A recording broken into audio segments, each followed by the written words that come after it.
Live stream is started. Sergeant, can you start your recordings? Computer recording on. Cloud recording is rolling. Good morning and welcome to today's remote New York City Council hearing of the Committee on Zoning and Franchises. At this time, would council staff please turn on their video. Please place electronic devices on vibrate or silent.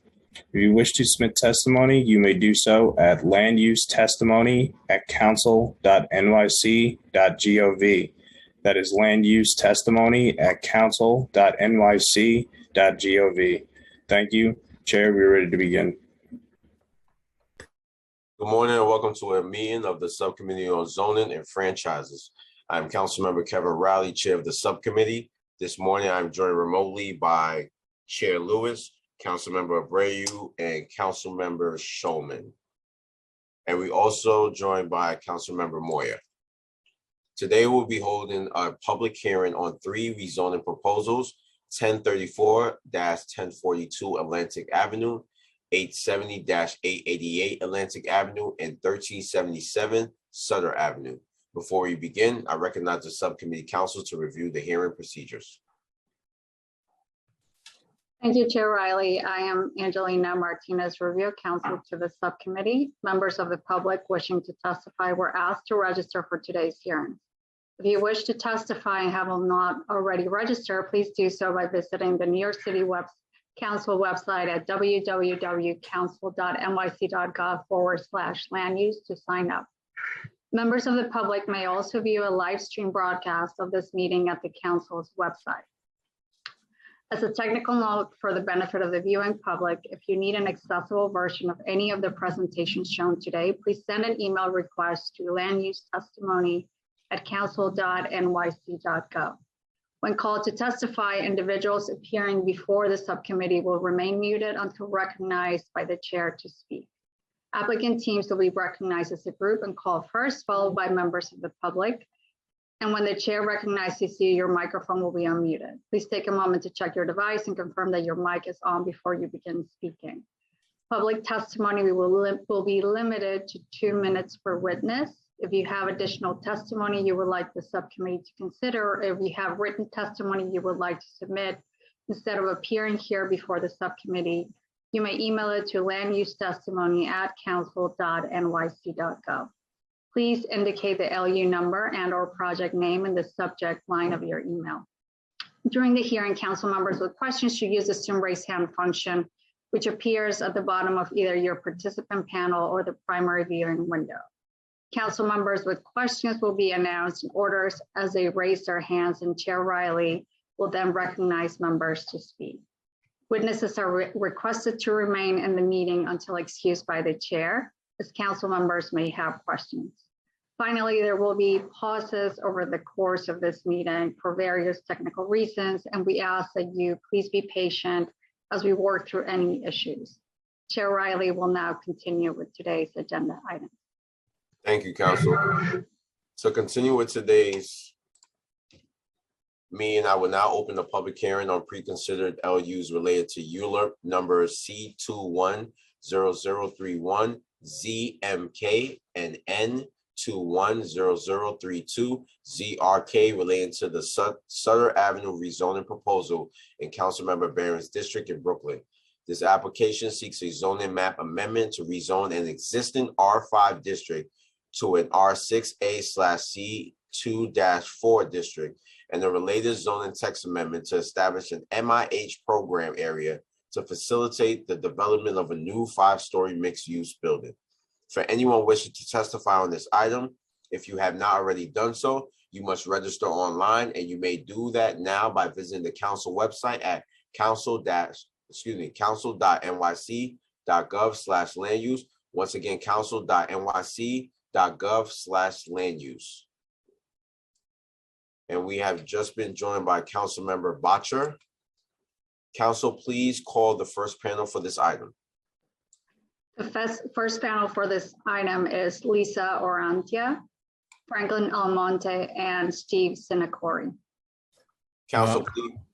Pardon me, Mr. Chairman, I make a comment on my project? I just got on.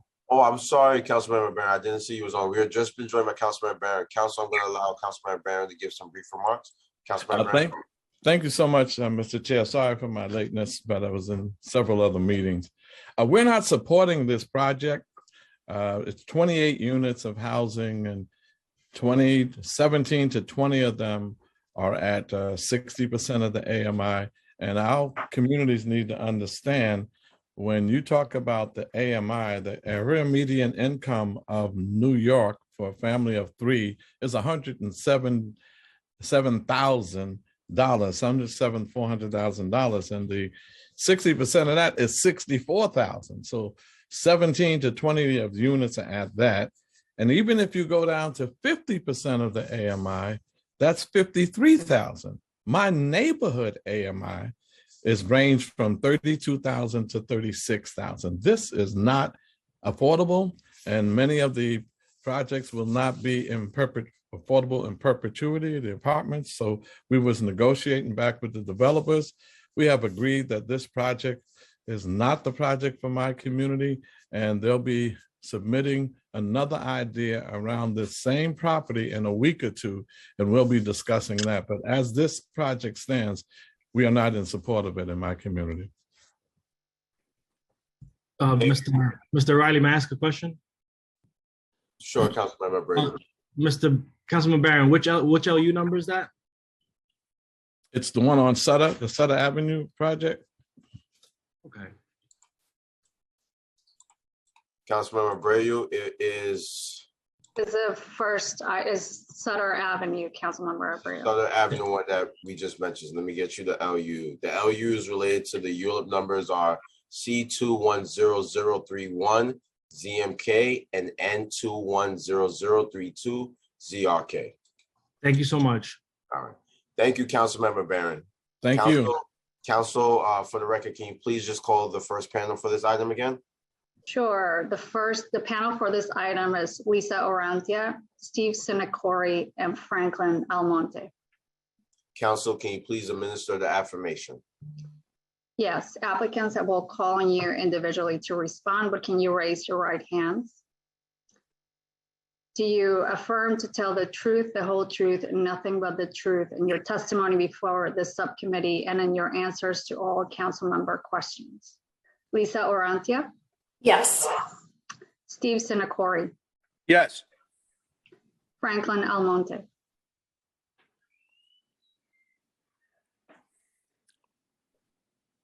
Franklin Almonte is the applicant for Sutter?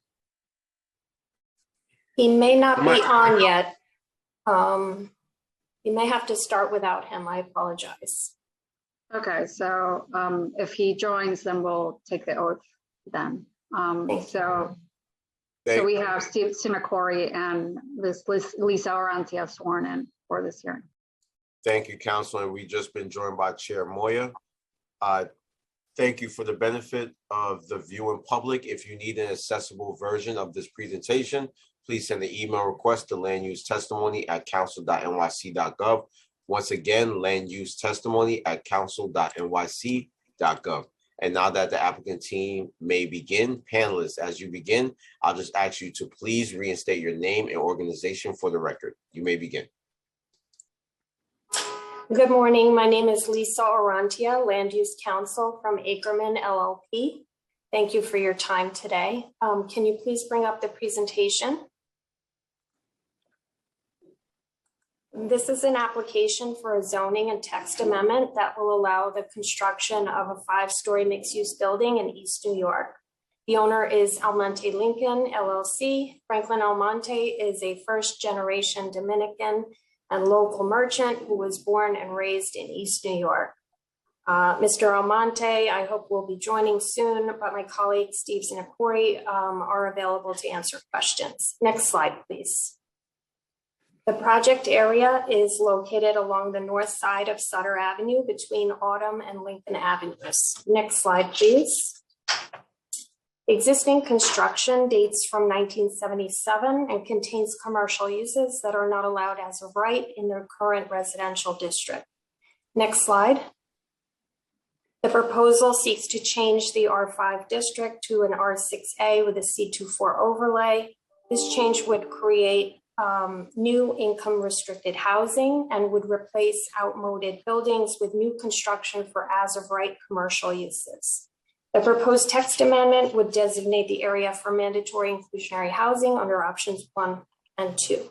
Next slide, please. The proposed 5-story mixed-use building will contain 28 units and about 7,400 square feet of retail space. Next slide, please.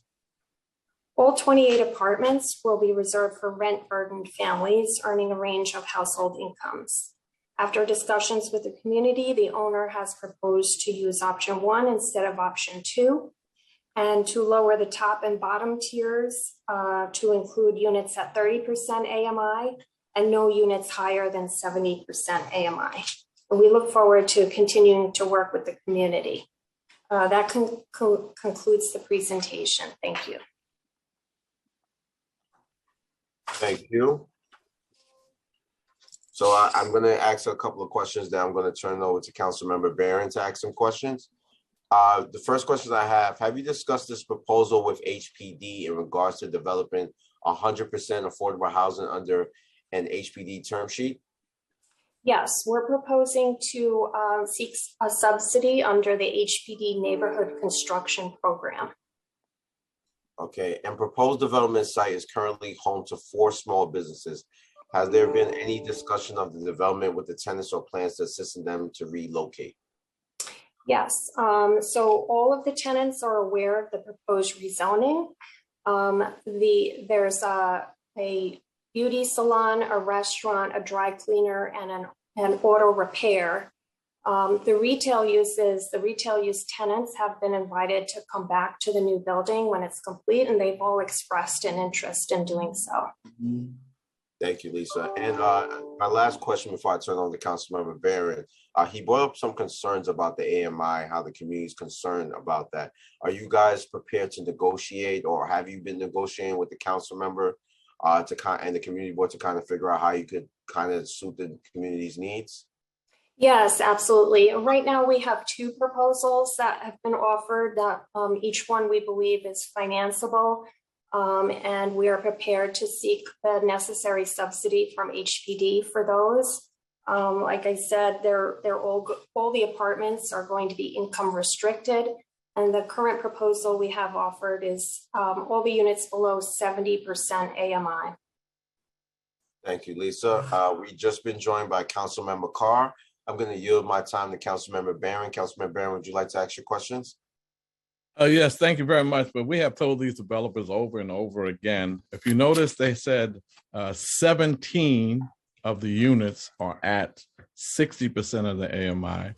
And in order to get to 3 units for the homeless or 3 units at a lower 30% AMI, they want as high as 70% of the AMI. The community board doesn't want it. That's too high. That's a form of gentrification for us, and we're not going to allow that in our community. I want to encourage this board not to support this project. We told the developers that is not affordable.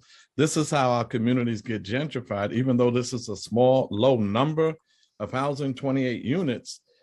This AMI is not the AMI for our neighborhood. And when I asked them, do you know that neighborhood AMI? First, some did, some didn't. Then they said, oh, it's $36,000 for a family of 3.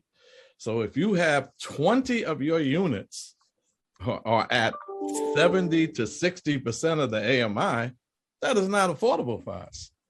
And the fact that they're not in perpetuity, the affordability is another issue. So I propose to them that 20 of the units be at 30% to 40% of the AMI. That's in our range.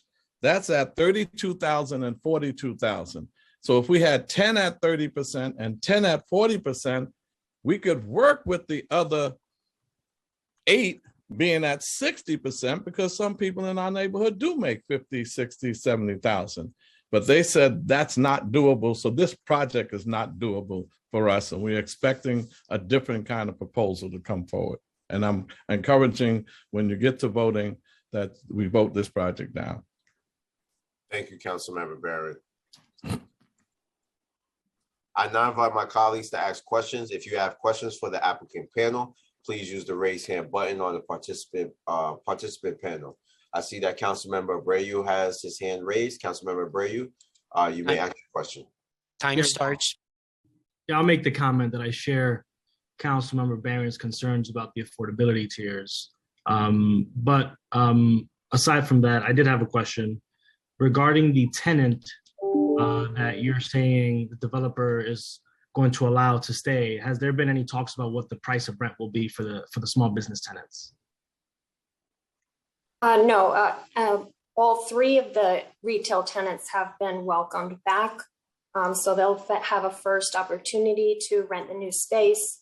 The rental amounts have not been discussed yet because we're still far off from having the space move in ready. But the applicant, as I said, he's a local merchant. He's been operating the Fine Fare supermarket across the street from the project area since 1993. So as a local merchant, he's well aware of the need for affordable commercial space and for putting viable businesses in that space. Thank you. Thank you, Councilmember Abreu. I'm sorry, Mr. Chair, just one last thing. Sure.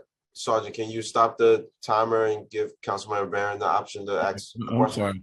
But just on the commercial part, in all of our projects, be aware of commercial rents, because commercial rents are going through the roof. And when they can't get you with the residential rents, they go commercial. And while they're promising them to come back, I know one part of the unit, the commercial business that they're not promising to come back, and that's the auto repair shop. So that one is not, and we were going to set up a meeting, even if they come on another project, is bringing those businesses with the developers at a meeting with us so we can hear the exchange and not just say you're welcome back without any defined affordable commercial rent. So very good question, my colleague, because we're going to be looking at that very closely as well. Thank you, Charles. Thank you, Councilmember Barron. Chair Salamanca. Time starts. Yes, how are you? Thank you, Mr. Chair. Can you hear me? Yes, we can hear you, Chair. Excuse the noise in the background. I have one quick question because I've heard this project before with the previous council member. Was there an agreement or with the previous council member on this particular project? And if so, what did she agree to? On this particular project, we had agreed to some affordable unit and even gave a letter for that. But as the AMI rises, what may have been affordable then is no longer affordable now. So if the AMI back then, the 100% of the AMI was 86,000 and 60% of that, would be more at 50, 60 in our range. So as the AMI changed, so did our position on this change. And so did some of their numbers change. So we are responding to those changes. And this makes this not affordable for our community. And she's with me on this. She's right in the other room. Would you like me to get her to prove that? No, she's very supportive of us with this, because this is just not affordable for us. And we're on the same page with everything. And we usually go over these things together. And when we saw these changes, we had a change in our position because this project is just not affordable as it stands. Thank you, Councilmember Barron. Lisa? Yeah, just to respond to that question, there was an agreement and a letter of support in 2019 that there was an understanding that the project would be 100% affordable with at least 80% of the units at or below 60% AMI, and the remainder would be at 80%. And we proceeded with the application, that understanding. Thank you. Just for the record, we've been joined by Councilmember Hudson. Are there any more council members with questions for this panel? There being no further questions, the applicant panel is excused. Council, are there any members of the public who wish to testify on the Sutter Avenue proposal? I don't believe there's any members of the public at this time to testify on this proposal. Confirming that no members of the public. Thank you. There being no questions for this panel, this witness, oh, excuse me, sorry, y'all. There being no other members of the public who wish to testify on the pre-considered LUs related to ULIPS numbers C210031 ZMK and N210032 ZRK relating to the Sutter Avenue rezoning proposal, the public hearing is now closed and the items are laid over. I will now open the public hearing on LUs, 20, 21, and 22 relating to the 1034-1042 Atlantic Avenue proposal in Councilmember Hudson's district in Brooklyn. This application seeks a zoning map amendment to rezone an existing M1-1 district to a C6-3A and R7A/C2-4 district, a related zoning text amendment to establish an MIH program area and a special permit to reduce residential off-street parking. For anyone wishing to testify on this item, if you have not already done so, you must register online, and you may do that now by visiting the council's website at council.nyc.gov/land use. I would like to allow Councilmember Hudson to give any remarks regarding this project. Councilmember Hudson.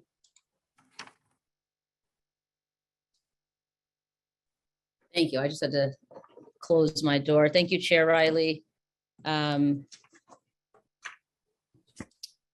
Okay. Thank you, Chair Riley and members of the Subcommittee on Zoning and Franchises for the opportunity to speak regarding the proposed developments at 870-888 Atlantic Avenue and 1034-1042 Atlantic Avenue, both of which are located in the 35th Council District. Today, I want to voice my deep concern over these two projects and reiterate my support for a community-led comprehensive neighborhood plan for Atlantic Avenue. In 2018, former council member Lori Cumbo, then Borough President Eric Adams, and the leadership of Brooklyn Community Board 8 endorsed a framework for the area developed by the Department of City Planning known as MCROWN, which stands for Manufacturing, Commercial, Residential Opportunity for a Working Neighborhood. The MCROWN framework is one of the only citywide examples in recent years of a community proactively planning for greater density. Community Board 8 put forth a framework calling on the city to rezone the current M11 district along Atlantic Avenue and surrounding blocks to increase available density for residential development with additional commercial and manufacturing uses. The plan also aimed to set affordability levels based on the median income for the local community district and to use market rate development to cross-subsidize deeply affordable housing. In response, the Department of City Planning worked with CB8 to develop a planning framework for the area. While there continue to be some disagreements between DCP and the Community Board on the details of zoning incentives for arts, light industrial, and community facility spaces to achieve a dynamic mixed-use community,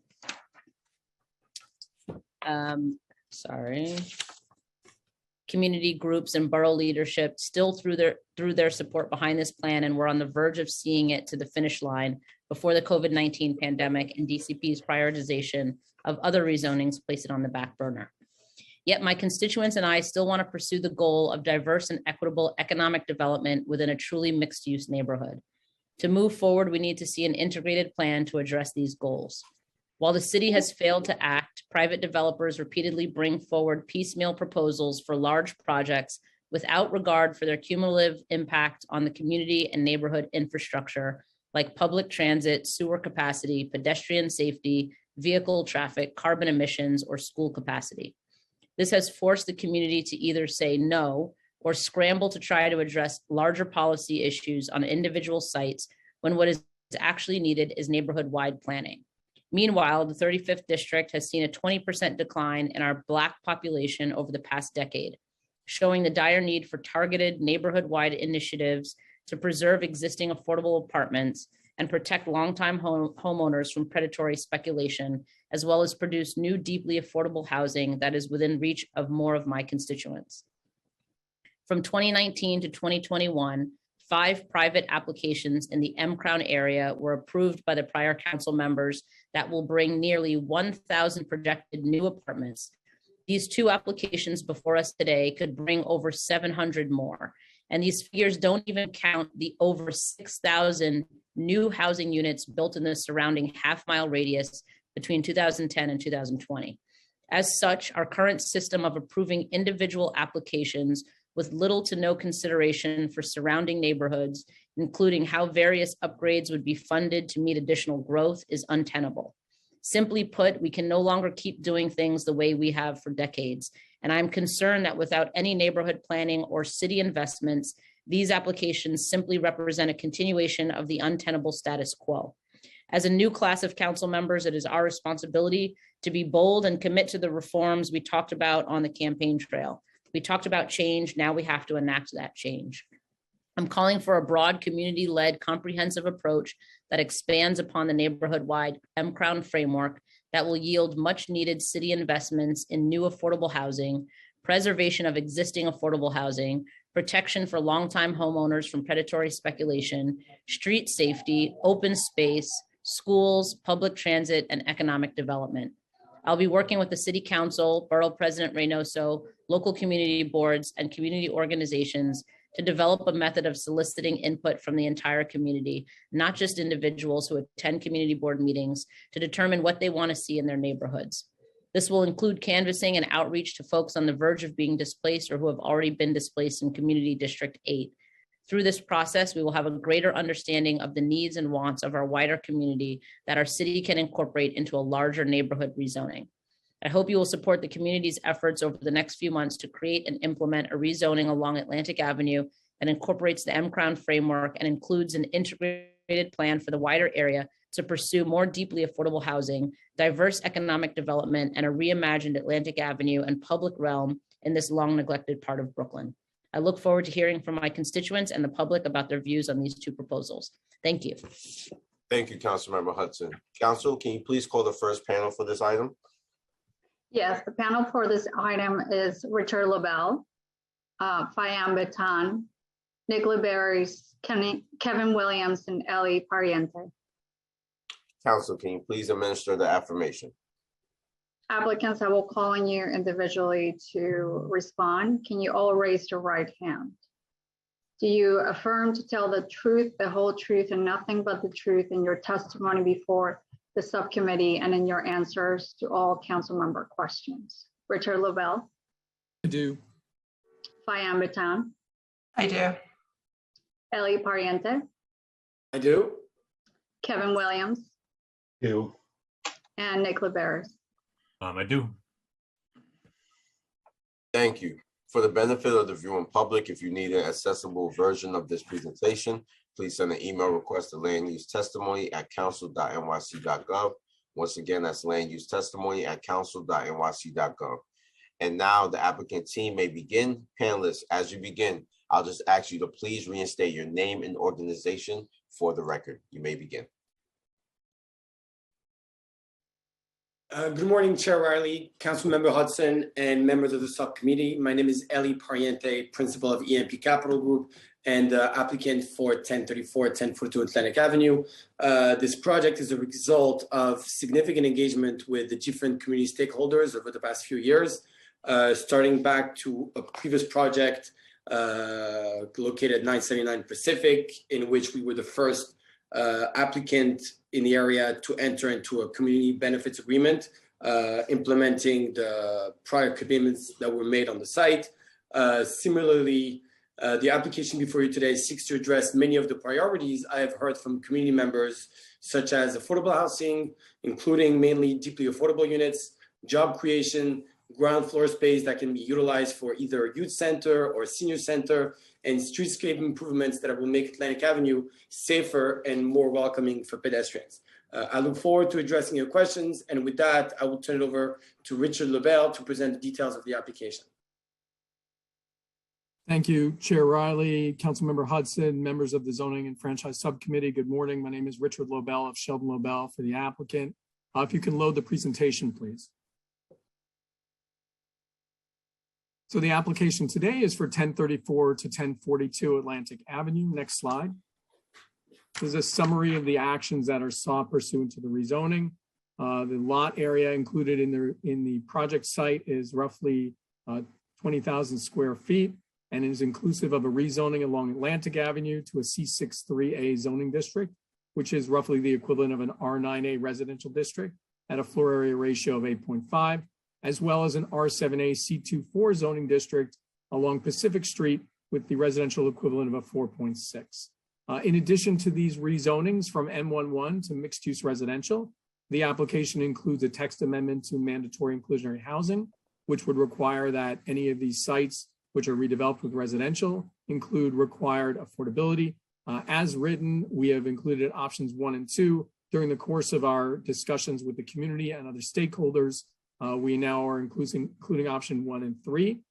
In addition to this, there is a text amendment which would allow for modification of zoning resolution 3566 to permit wide 20-foot wide sidewalks along Atlantic Avenue, as well as a special permit to reduce parking in accordance with statements by recent council members and the Brooklyn Borough President. The entirety of these actions would facilitate the development of 1034 to 1042 Atlantic, these two lots with a roughly 172,000 square foot building with mixed use commercial, community facility, and residential development on 2 separate frontages. The proposed development would have roughly 210 dwelling units.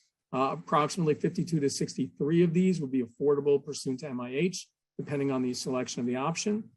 This would also include roughly 12,000 square feet of commercial space, 2,600 square foot youth center community facility space, and parking at the cellar level. So just by way of background and prior to the rest of the proposal, this was the result of discussions with the community board, with the Brooklyn Borough President's office, and with many other stakeholders. I would note that in the course of these conversations, while it is understood that the area prefers an area-wide rezoning, as do we, at the end of the day, Community Board 8 provided a conditional approval for this application, recognizing that this did comply with the M-Crown resolutions in providing mixed-use development, additional housing, additional affordable housing, and additional commercial use and jobs. And the Brooklyn Borough President, then Borough President Eric Adams, supported this proposal as well. So every agency that has seen this has approved this application in some form. We're asking that the council echo those statements as well. Next slide. And the slide after this shows the zoning map. What's worth noting with regards to the zoning map is that in 2013, next slide, much of this area to the south, roughly 55 blocks in the Crown Heights West rezoning, was rezoned to residential contextual districts. That was a 55 block area in 2013. The property here, inclusive of 6 blocks, including M11 zoning, were not rezoned. Why did that not happen at the time? Well, the M1 blocks would have required additional funds for environmental review, for environmental reporting, which was seen as too much of a bar at the time for the city to include those in the rezoning. So in 2015, as Councilmember Hudson mentioned, there was a push by the community board to sponsor an M-Crown area-wide rezoning and a study area. And while the Department of City Planning has initiated studies, no further action was taken on an area-wide rezoning. So you now have a situation where over the last 7 years, the area is no closer to a concrete plan in order to do the planning that is necessary for an area-wide rezoning. In the absence of that, the additional rezonings which have taken place in a vacuum right now have allowed for affordability. They've allowed for residential and affordable units to come online in this critical time when population has grown in the last 10 years by 15% and housing has only grown by 7%.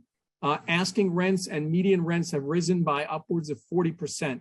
We now find ourselves in a housing crisis. And while we value the council member and we want to be partners here, the truth of the matter is that the creation of over 120 units of permanently affordable housing, including housing at deeply affordable levels, will have a major impact on people who may not have a voice in this community. You can see in front of you the zoning map. Again, the circled area denotes the area of the project as well as the rezoning area generally. Next slide.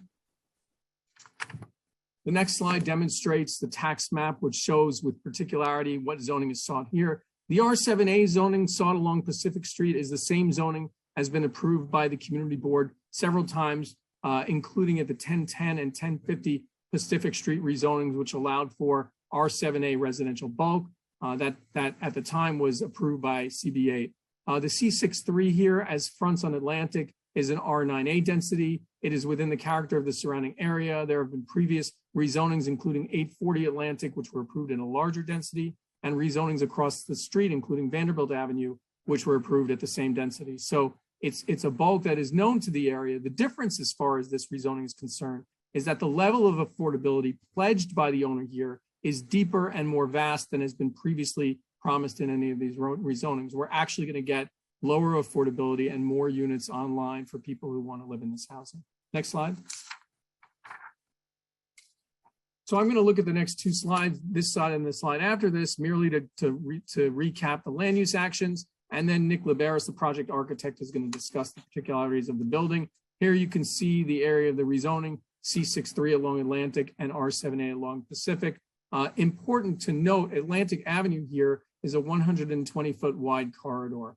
When the previous rezonings took place back in 2016 through 18, you were looking at Pacific Street was a 70-foot wide corridor and Grand Avenue at 70 feet wide. And so the floor area ratios approved for those rezonings was 4.6 to 5.6. Atlantic Avenue was decidedly different by a huge degree. You've got a 120-foot wide major thoroughfare in the area. You've got centrality to multiple lines of transportation, including buses, trains, and 7 subway lines.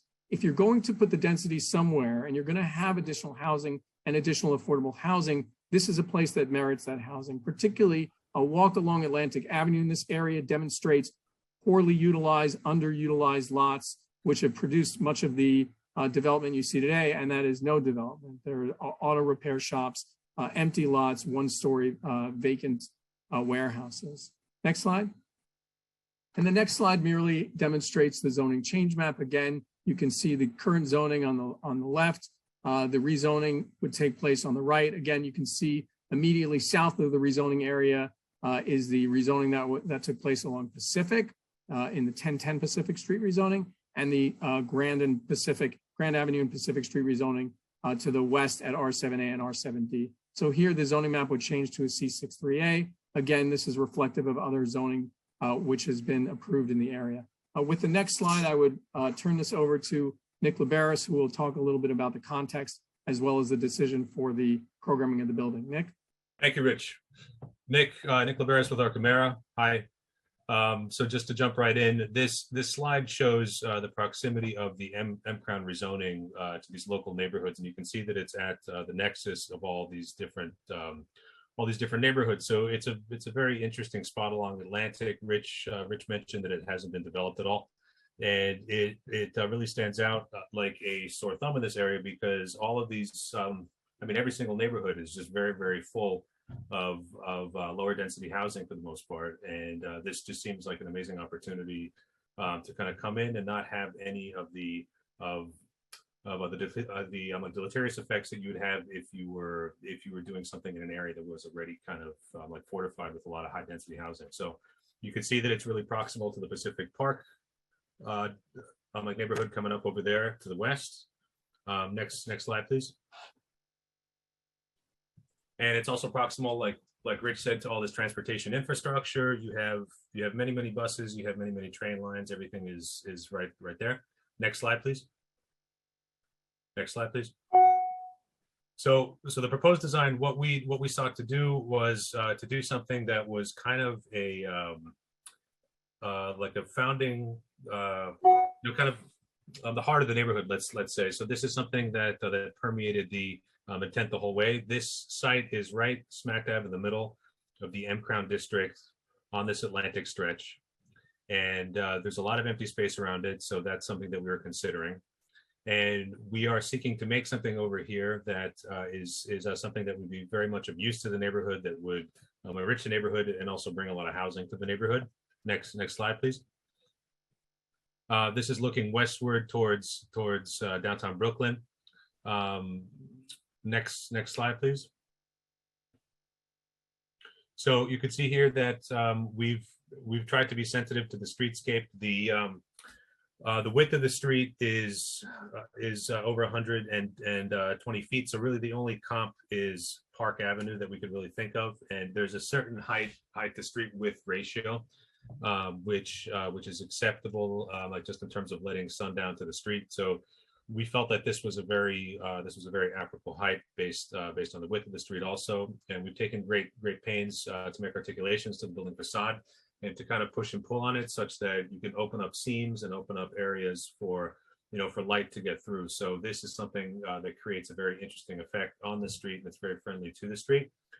You can see, for example, on this left side over here, we've set the building back about 10 feet from the side, and also on the right side, although you can't really see it. And we've notched the building, and something that this height allows us is a way to actually make these moves. If it's something which is lower, then you end up with a much more compressed building form, and it's just a lot blockier, and it's a lot less friendly to the street. And I'm sure all of you can evoke memories of a Park Avenue and just having this really kind of stiff street wall on either side. And in this case, this extra height gives us an opportunity to do something different. Next, please. So this was the foundational program that we had anticipated, that we were going back and forth with the community on. And it was a youth center, and there's this extra sidewalk widening that we're making an application for with DCP. And in addition to the extra width, what we were proposing was another 6 to 8 feet of a depth here, such that you could get something that kind of approximates a nice like plaza in its depth and in its like breadth. And we have, when we had originally designed this, we had this double height space looking down to the cellar where the youth center was partially. And the idea was that you would have this indoor-outdoor space where you could see what was going on down there. There'd be sports, there would be all sorts of amusements, things that would be happening down there, and it could be something that could really thicken this street experience, because Atlantic, as we know, is something which is primarily trafficy, primarily the east-west highway for freight and like material coming in and out of downtown Brooklyn. So this was something that we thought, like we could have this very organic program which could organically influence the streetscape, and also do something that we're always trying to do with our buildings, which is increase porosity. So we think it's important to be able to look through a building, to be able to kind of posit yourself as an individual human to this larger scale, and kind of like interact with it, because it's a much more pleasant experience from the street. You can also see something else that we had proposed. There's a big art program component here. We were thinking about doing panels that had debossing or some other such inscription, where you would be able to work with a local artist, and you could basically commission this. So the art is really a big foundational part of this experience. So Ellie is somebody who has another project going on in the neighborhood, and he's already committed to doing murals on that project. And his like vision for this area, in the absence of all this other building, was to turn it into something kind of akin to the Wynwood district. Obviously at a different scale, but you end up with a bunch of muraling and a bunch of art all over these buildings. So the thought is that as things come on, you want to make this as attractive as you can to kind of to kind of foster the next round of development as it all fills in. So this is something where it makes it a much more pleasant experience, and we think it has a lot of merit. Next. You can see over here the muraling. So on the sides of the buildings, they would be programmed with these murals. The building to the far right is the building which is under construction right now, which will have murals which will be visible from Atlantic. And you can see kind of where we're starting to go with this. Next slide, please. This is the view from the back. This would be the entry to the youth center. This is also potentially the entry to any future M Crown use. It's a single building. You could access it from both sides. So you have the opportunity to have access to the program from both sides. You also have a residential lobby, and you have the R7D structure on this. I'm sorry, R7D structure on this back side over here. Next slide, please. So we made a lot of effort to reach out to DOT on this. We had gotten feedback that it could be helpful to us to kind of engage the city and move things forward. because right now there's no comprehensive plan for Atlantic, and in the absence of there being a citywide rezone, like a neighborhood rezoning backed by the city, this is something which kind of falls to the wayside. So we took it upon ourselves to take these first steps and kind of push things forward. So we've gotten a lot of feedback from DOT. We've gone back and forth with them on this plan, and we also there was this foundational element, which is the rain swale, which came from Eric Adams' office back when he was borough president.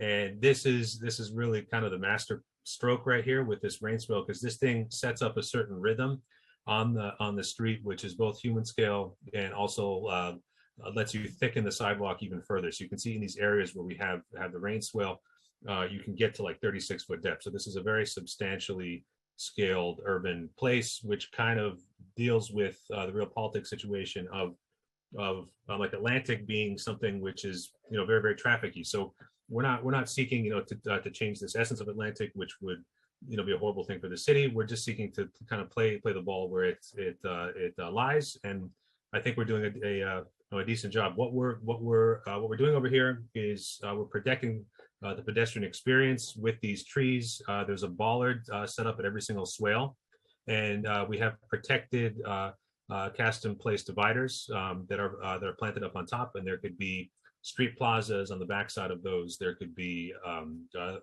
dining sheds. There could be uni pods where you store bikes. There's a bunch of different things that we could do. All of this was made possible because between the two applications, 880 and 1042, we had enough traffic data where we could kind of make an assessment that the amount of parking could be reduced to some extent. So this is something that would have to be furthered. And just to stress what this is not a final proposal. This is a set of like individual tactics between the rain swale, the bollards, the sidewalk widening, the street plaza. All these different things are our constituent pieces, kit of parts that DOT has approved conceptually. That could be the start of something for this entire corridor. So we've done a lot to kind of bring it to this point, and we're hoping that that this process back and forth between the community board, DOT, the council member could continue. So this could come to fruition. Or something like this. These are, this is a very initial thing. Next, please.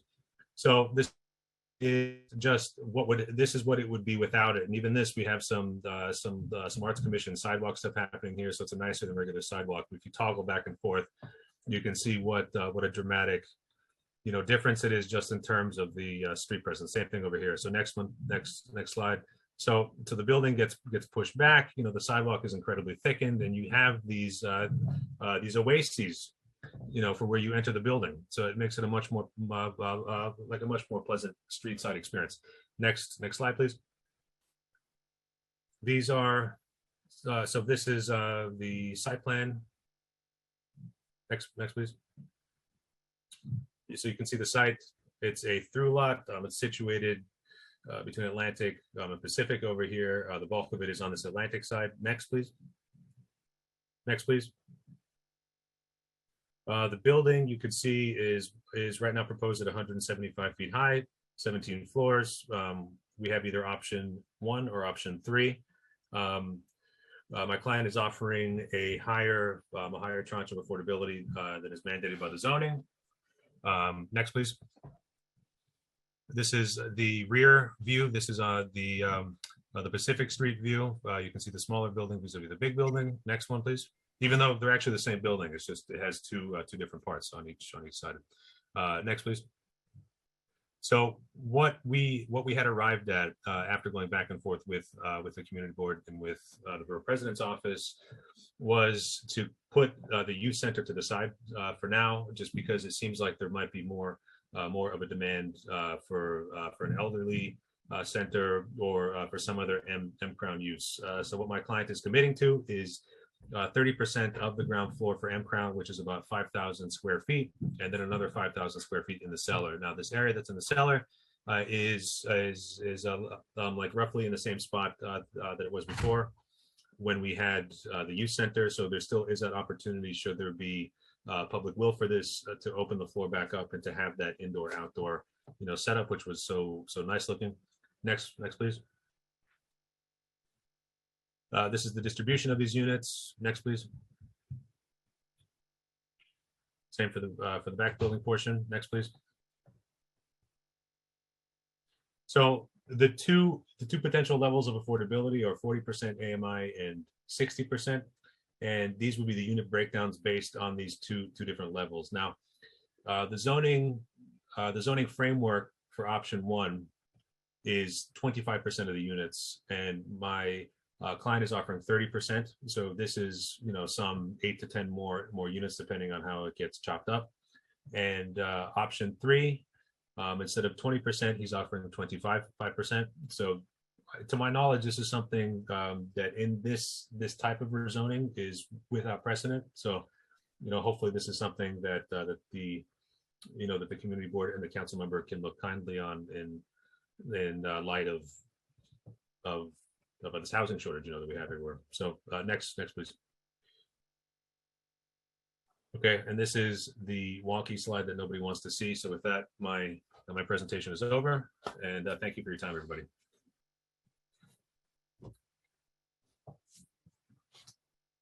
Can't hear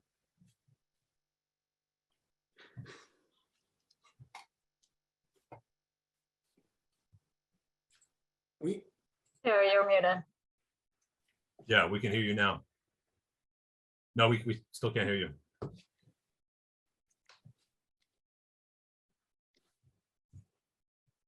There's a mute at the far bottom left. It kind of pops up. Can you hear me? Yeah. We can hear you now.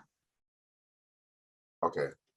The M-Crown framework calls for the true mixed-use development with housing, jobs, and the diversity of community-enhancing uses such as light, industrial, community facility, and art space. Does your proposal meet these goals? What kind of mixed-use spaces are you proposing? And are you willing to enter into a binding agreement to memorialize this commitment? As the applicant of record, I will take the question. As Nick Liberis, the architect, just detailed, the original plan for this particular M-Crown space was initially proposed as a youth center, which was articulated in the rendering that we just presented. After presenting to the community board, we understood that they would rather focus on an actual M-Crown use, which is more of a light industrial job creating type of space, which is why the schematic, the plans that we just proposed subsequently were reflecting 10,000 square feet of M-Crown space, which is job creating. In addition to that, we also understand the lack of senior care facility in the immediate area. And so this, depending on the ultimate will of the community and the council member, we would be happy to provide either of the three options: youth center, M-Crown, or senior care facility. And yes, we will be willing to enter into a community benefits agreement and restrictive declaration to bind the restricted use. Thank you. Do you have a plan in place to ensure local hiring and MWBE participation during construction? If so, how many local hires do you anticipate for a project like this? And how can we ensure follow-up and progress reports on these commitments? Yeah, so we do have, as a matter of fact, we do have an NWB contractor sign up to testify later today, later at the hearing. We anticipate to use anywhere from 25 to 35% of the labor during construction being attributed to MWB vendors, and about the same amount of about a third of the labor being sourced by local, local hires. At the peak of construction, we would anticipate about 120 to 150 workers on site. So that equates to about 50 local hires during construction. We also sign on 32BJ for the post-construction to make sure that the building offers prevailing wages. Thank you. And before I turn it over to Councilmember Hudson, she brought up a lot of concerns with Atlantic Avenue.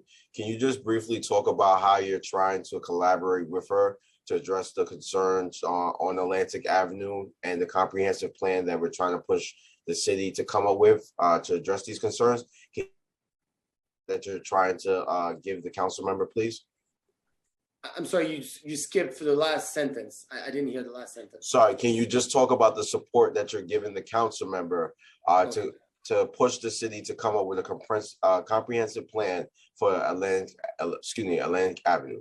Yeah, so as Nick mentioned earlier, we reached out back in January to Department of Transportation to share with them our traffic analysis studies and come up together with a plan for Atlantic Avenue as far as the streetscape is concerned and the sidewalk.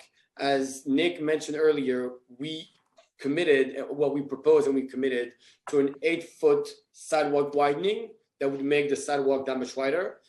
We also proposed that light canopy that you saw in the rendering, and as well as the concept of an urban plaza. So our approach to additional safety for the Atlantic Avenue corridor is a more lively sidewalk and a more, more lively sidewalk with, light, trees, plants, seating area, benches. And so we submitted these initial studies and renderings to DOT, who was very favorable to them. Obviously, they have to take it and make it their own. But we initiated the discussion with them early January, and we've had a tremendous amount of back and forth over the past couple of months to come up with a clean vision. And what I can say is that whatever ultimate vision DOT ends up coming up with, we're willing to commit, again, under the same CBA to implement on our project. Thank you. I will now turn it over to Councilmember Hudson if she has any questions. Councilmember Hudson. Thank you, Chair Riley. I guess before I get into the questions, I wanted to clarify a point that Mr. Lobel made earlier. Community Board 8 did not approve with conditions. They disapproved with conditions. The first, and I'll just want to list the conditions in order of preference. The first preference being that the application be withdrawn in favor of a neighborhood-wide rezoning. The second one, that if that is not possible, the applicant removes lots 29, 33, and 40 from its applications and files a zoning text amendment to create a contextual variation of the existing C6-1 zoning district with required non-residential frontage consistent with the regulations of the special enhanced commercial district with base FAR of 6 and incentive FAR of 1 for non-residential use. If this is not possible, that in lieu of the proposed C6-3A district, lot 40 be removed from the application, that all lots be mapped MIH options 1 and 3, and that the following further action be taken. That the applicant make a binding commitment to restrict use of minimum of 5,400 square feet of floor area. I won't get into all the technical stuff, but to offer required affordable apartments under MIH option 3 and to limit building height fronting Atlantic Avenue to 15 stories. If this is not possible, that lot 40 be removed from the application and the applicant make a binding commitment subject to the establishment of C6-2A zoning in lieu of the proposed C6-3A zoning to restrict residential use on lots 29 and 33 to 5.2 FAR. If this is not possible, the lot to be rezoned C4-5D. So I just wanted to make those points to clarify. Mr. Pariente, can I just ask how long you've owned this property on Atlantic Avenue? About the equivalent of 2 years. Okay. And did you purchase the property with the intent to develop a residential building? Yes. If this application is not approved, what would you do with the property? Very limited uses given the current market for warehouse space. Or I mean, most of Atlantic Avenue are currently either empty yards or storage space. So we will probably end up having to keep it. I mean, it's only M1, so there's really nothing else we could do with it. So we would just keep it as a storage space. Keep it as a storage space. Keep the existing lots as storage space, or build a storage facility. Whatever is built there is already above what could be built. So we would there's nothing else we could do with it. Okay, but you would keep the property. Yeah. Okay. Since 2015, Community Board 8 has worked on the M Crown Community Plan for this area. Did you participate in that planning? Very much so. And how does this proposal relate to the M Crown framework? So the M Crown use at the base actually on Atlantic Avenue goes above and beyond the required framework.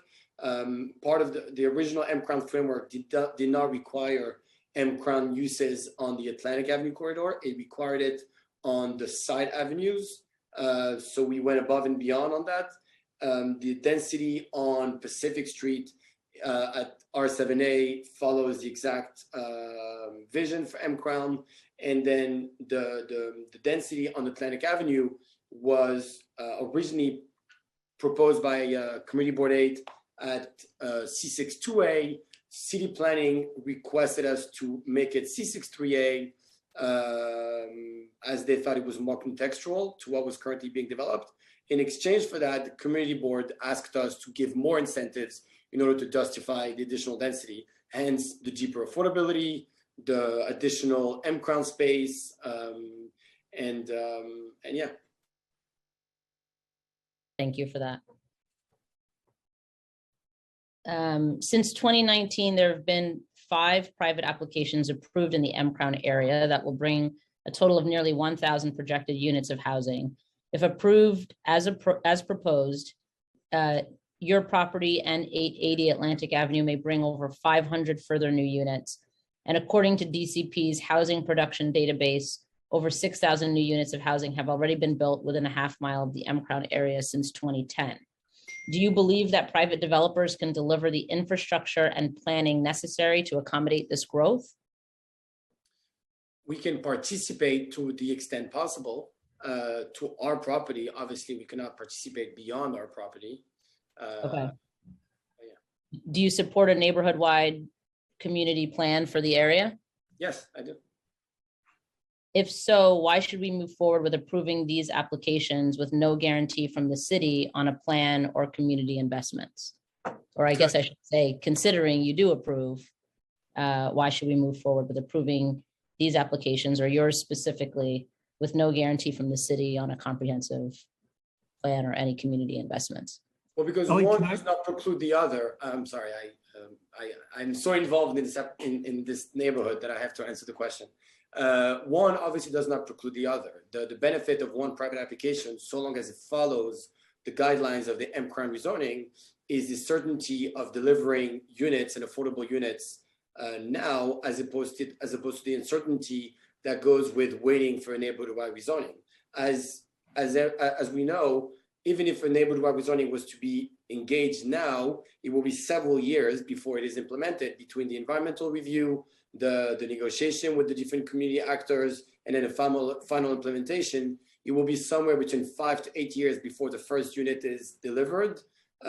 This allows for the development of, like you said, between the 2 buildings, over 120 units of affordable units right now at option 3, which is,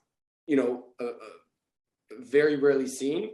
In addition to that, the fact that we're willing to commit to more than the MIH option is an additional, concession that would set a fantastic precedent. I'm not aware of many developers who are agreeing to not only provide option 3, but offer more units than required. So as you know, option 3 requires 20% to be reserved for 40% AMI. We are willing to go to 25%, which to my knowledge I haven't seen recently, or 30% of option 1, which would deliver on our project alone 62 to 65 affordable units. So the difference is we would deliver more units than we will be required to on the neighborhood rezoning as far as affordability, and we would deliver them right now, meaning within, we would start construction, shortly thereafter and deliver them in about 2 years. Thank you. I want to give Mr. Lobel an opportunity to chime in if he has anything to add. Sure. Thank you, Council Member. Merely just to echo Ellie's statement with regards to the opportunity for the city to proceed on an area-wide rezoning. Having been involved in several of the prior land use actions in Community Board 8, and having maintained, you know, a relationship with the community board throughout that time. I think one of the important things to note here is that proceeding on this rezoning doesn't preclude the area from being rezoned generally. And it's an important point because when we talk to the city about this, and we're very careful when we file these actions, obviously it's a great investment of people's time and energy to bring an application. The one thing that the Department of City Planning has always said is that the same tens of thousands of people involved in planning for infrastructure for the city and for Brooklyn and for this community board that are present and doing so before the rezoning are doing so after the rezoning. The people who would most lose out in the event that this property was not rezoned are people who would benefit from this housing, and importantly, people who would benefit from the affordable units, which are over and above what is required on other rezonings. So again, you know, other than the fact that you know, you have our word, and Ellie is someone who has now been through this process with this community board more than once. We're partners here. We want to be involved in an area-wide rezoning. We want to be, you know, be the ones who are the leaders in terms of street improvements, infrastructure improvements, our work with DOT specifically on Atlantic Avenue. You know, we would value that opportunity to be good neighbors and good partners. But, you know, importantly, as Ellie said, if you're looking at years and years and years, it can be 6 to 8 years before you're even in hearings for a neighborhood-wide rezoning. Those units are not coming on for a long, long time. And we have the opportunity now to strike and to actually put some people in challenging positions into units. Okay, so just a couple of follow-up questions. One is, in the event government acts too slow or not at all, do you think it is private developers' responsibility to push forward something like a comprehensive plan? I mean, I can answer, but then again, Rich, you do much more of these. I wouldn't say it's the responsibility of the developer to put together a comprehensive plan. It is their responsibility to contribute and participate and give feedback on the feasibility of, you know, different scenarios, which is exactly what I've personally been doing with Community Board 8. I've been attending every meeting, if not, well, 90% of the meetings over the past 4 or 5 years. And I've constantly been giving the feedback from a development standpoint as to what is feasible and what is not. And, you know, the great thing about my prior project, and hopefully this one, is that it also sends a message to city planning as to what is actually feasible or not. Because for a few years, there was this constant debate between the Community Board 8 and city planning, with city planning saying, oh, if you ask for such and such uses on the ground floor, no developers will build it. Or if you ask for, you know, such affordable options, nobody will build it. And with somebody like me coming in and signing restrictive declaration that I will build just that, you know, Community Board has now that proof to show city planning that, hey, it can be done. Here's a developer that's actually doing it. So why don't we implement it? So that's my interpretation of the participation that I can bring to the table. I guess what I'm trying to get at here is, you know, the fact that you're expressing support for a comprehensive plan that would, you know, presumably be led by the city, Department of City Planning, and, you know, at the same time stating that you could be the, you know, the one to sort of usher the city towards that greater plan, but at the same time implying that it is the responsibility of folks like, you know, the council members and the city to ultimately deliver a comprehensive plan, you know, to the community. So how can we do both things? How can we both continue to approve projects one by one that say they're going to adhere to a particular framework without giving the city the opportunity to create and implement said framework? I guess that's what I'm, you know, struggling with, but I don't want to keep going back and forth on that. I just wanted to make my point for the record. I do want to follow up with another question about your commitments. You're saying that you would be willing to commit beyond the 20% deeply affordable housing at 40% AMI as part of option 3. Would this be a legally binding commitment? Yes, it would be as part of the CBA. And just to add to what you just said, it could be one or the other. It could be an additional 5% on the option one, which would bring us to 30% of affordable units, and has some great benefits as well, which I would love the opportunity to discuss. Couple other questions. How do the anticipated housing, both affordable and market rate units and rent levels, match neighborhood demographics and needs? Well, we've designed the building and the unit mix based on direct feedbacks from the community board.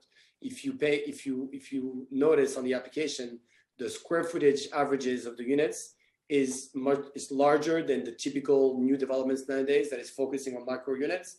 The community board was constantly asking for larger units, which is why we basically increased the average sizes of the apartments, as well as delivered more family apartments. We have a decent amount of 2 and 3 bedrooms, which represents the actual demographic of the neighborhood.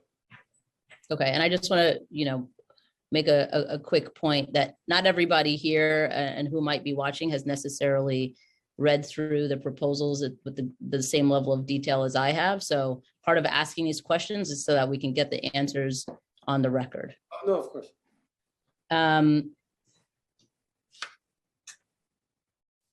What sustainability and resiliency measures are incorporated into the building's design and construction, such as incorporating blue, green, white roof treatment, passive house, rain gardens, solar panels, or wind turbines? I'm going to give this one to Nick, which is what he lives for. Just try to keep it within less than an hour, Nick. Oh, okay, fine. So yeah, we have green roofs everywhere. Local law 97 and a slew of other local laws that came out in the past couple of years compel us to do this. We have stormwater detention on these roofs. The rain spill that we've been proposing for the sidewalk is something which would actually greatly reduce combined sewer overflow, because what it's doing is increasing the catchment area into the street, into the middle of Atlantic, basically doubling the size of the catchment area that it would otherwise handle with the building alone. Passive house is an interesting question. There's a lot of money right now in passive house. We're currently doing 6 passive house projects. I'm trying to push everybody, all of my clients, towards passive house and also geothermal. NYSERDA, tax incentives, all sorts of other funding. Con Ed gives a ton of money for this stuff right now. So we're in this unique golden window right now to really take advantage of all this stuff. And if Ellie decides to hire us, then we will definitely push him to do that type of thing. And it's really not a hard push right now, just because it makes a lot of financial sense and the buyback is super quick. Thank you. Thank you for that. Another quick follow-up to that specifically, and then I want to go back to something really quickly, but will you commit to an all-electric building? Yeah, it makes sense. I mean, so the big issue typically has been makeup air for kitchen hoods and makeup air for larger PA spaces. But the geothermal is actually the cheat code for that. So once you put that in, it's not an issue. And we have commitments now on several hospitality projects from very, very major chefs that are just saying, fine, we could deal with this. So yeah, there will be no gas. Okay, great. Just going back to the CBA really quickly, it's not legally binding. So would you be open to a restrictive declaration? Yes. Can I address this for a second, Ellie? So, council member, on the Pacific and Grand rezoning, in which Mr. Pariente was also the applicant, we spent hours and hours with Community Board 8 hammering out a CBA, which was eventually recorded for that property. So there's already kind of a framework in place that represents a lot of work on behalf of the community board to make that a binding agreement. So as an initial matter, we would seek to replicate that exact agreement in terms of this property. Ellie, would that be accurate? Yeah, we spent to the credit of the community board and their legal counsel, we spent more than hours. We spent several weeks hammering out the structure. And so, yeah, the benefit here would be to use the same structure, which is legally binding and recorded on title. Okay, thank you. Your proposal includes a special permit to reduce parking requirements, but not eliminate them entirely. Why include any parking spaces at all? in this transit-rich part of Brooklyn. So thank you, council member. The special permit you referred to is 74533. I know that there's been a lot of discussion recently, particularly in accordance with pronouncements of the Brooklyn Borough President as well as certain council members regarding the reduction or elimination of parking. I probably would defer to Kevin Williams, who's on the call. Kevin is the environmental consultant here. I would note that the parking reduction here is substantial and greater than 2/3 of the parking would be reduced, leaving the entirety of the development with 20 parking spaces, which from an environmental standpoint, Kevin, maybe you can speak to the sufficiency of that and any impact that might cause or lack thereof. Or Kevin Williams, Equity Environmental. Councilmember Hudson, thank you for the question. As Mr. LaBelle noted, we've encountered this question and engaged directly with multiple council members. And we certainly, I think myself, as well as Rich and Mr. Parenti, certainly support this notion that by providing parking, that you're basically potentially inducing, car ownership, which exacerbates traffic problems. And I think here, the goal was to find a balancing act. Given the lack of off-street parking resources in the area, and the fact that it's sort of a very nominal amount of spaces, I think it was seen as an attempt to acknowledge the fact that we're in a transit supportive environment, but at the same time recognize the fact that we have a lot of capacity issues in terms of on-street parking. As you noted, there are multiple other rezonings that were approved many years ago, some of which one of Mr. Parenti's projects currently coming out of the ground are being worked on at the foundation level. And so I think it's with this notion that as you sort of activate Atlantic Avenue and as some of these other rezonings come online, that a reasonable amount of parking to support 20 residents is sort of a balancing act between sort of going no parking and trying to supply a little bit to prevent a potential impact to on-street parking resources in the area. Okay, thank you. Do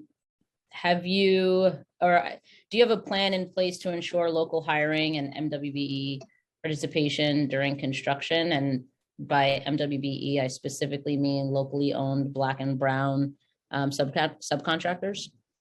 Yes, as I told Chair Riley earlier at the hearing, we are currently using on another project close to 1/3 of the building, well, between 25% to 1/3 with MWBE trade and subcontractors. We absolutely intend on doing the same for this project. And as a matter of fact, one of them is signed on to testify on the project later after this testimony. Great. And have you thought about union jobs during construction? Yeah, I mean, that's the GC usually really does the hiring.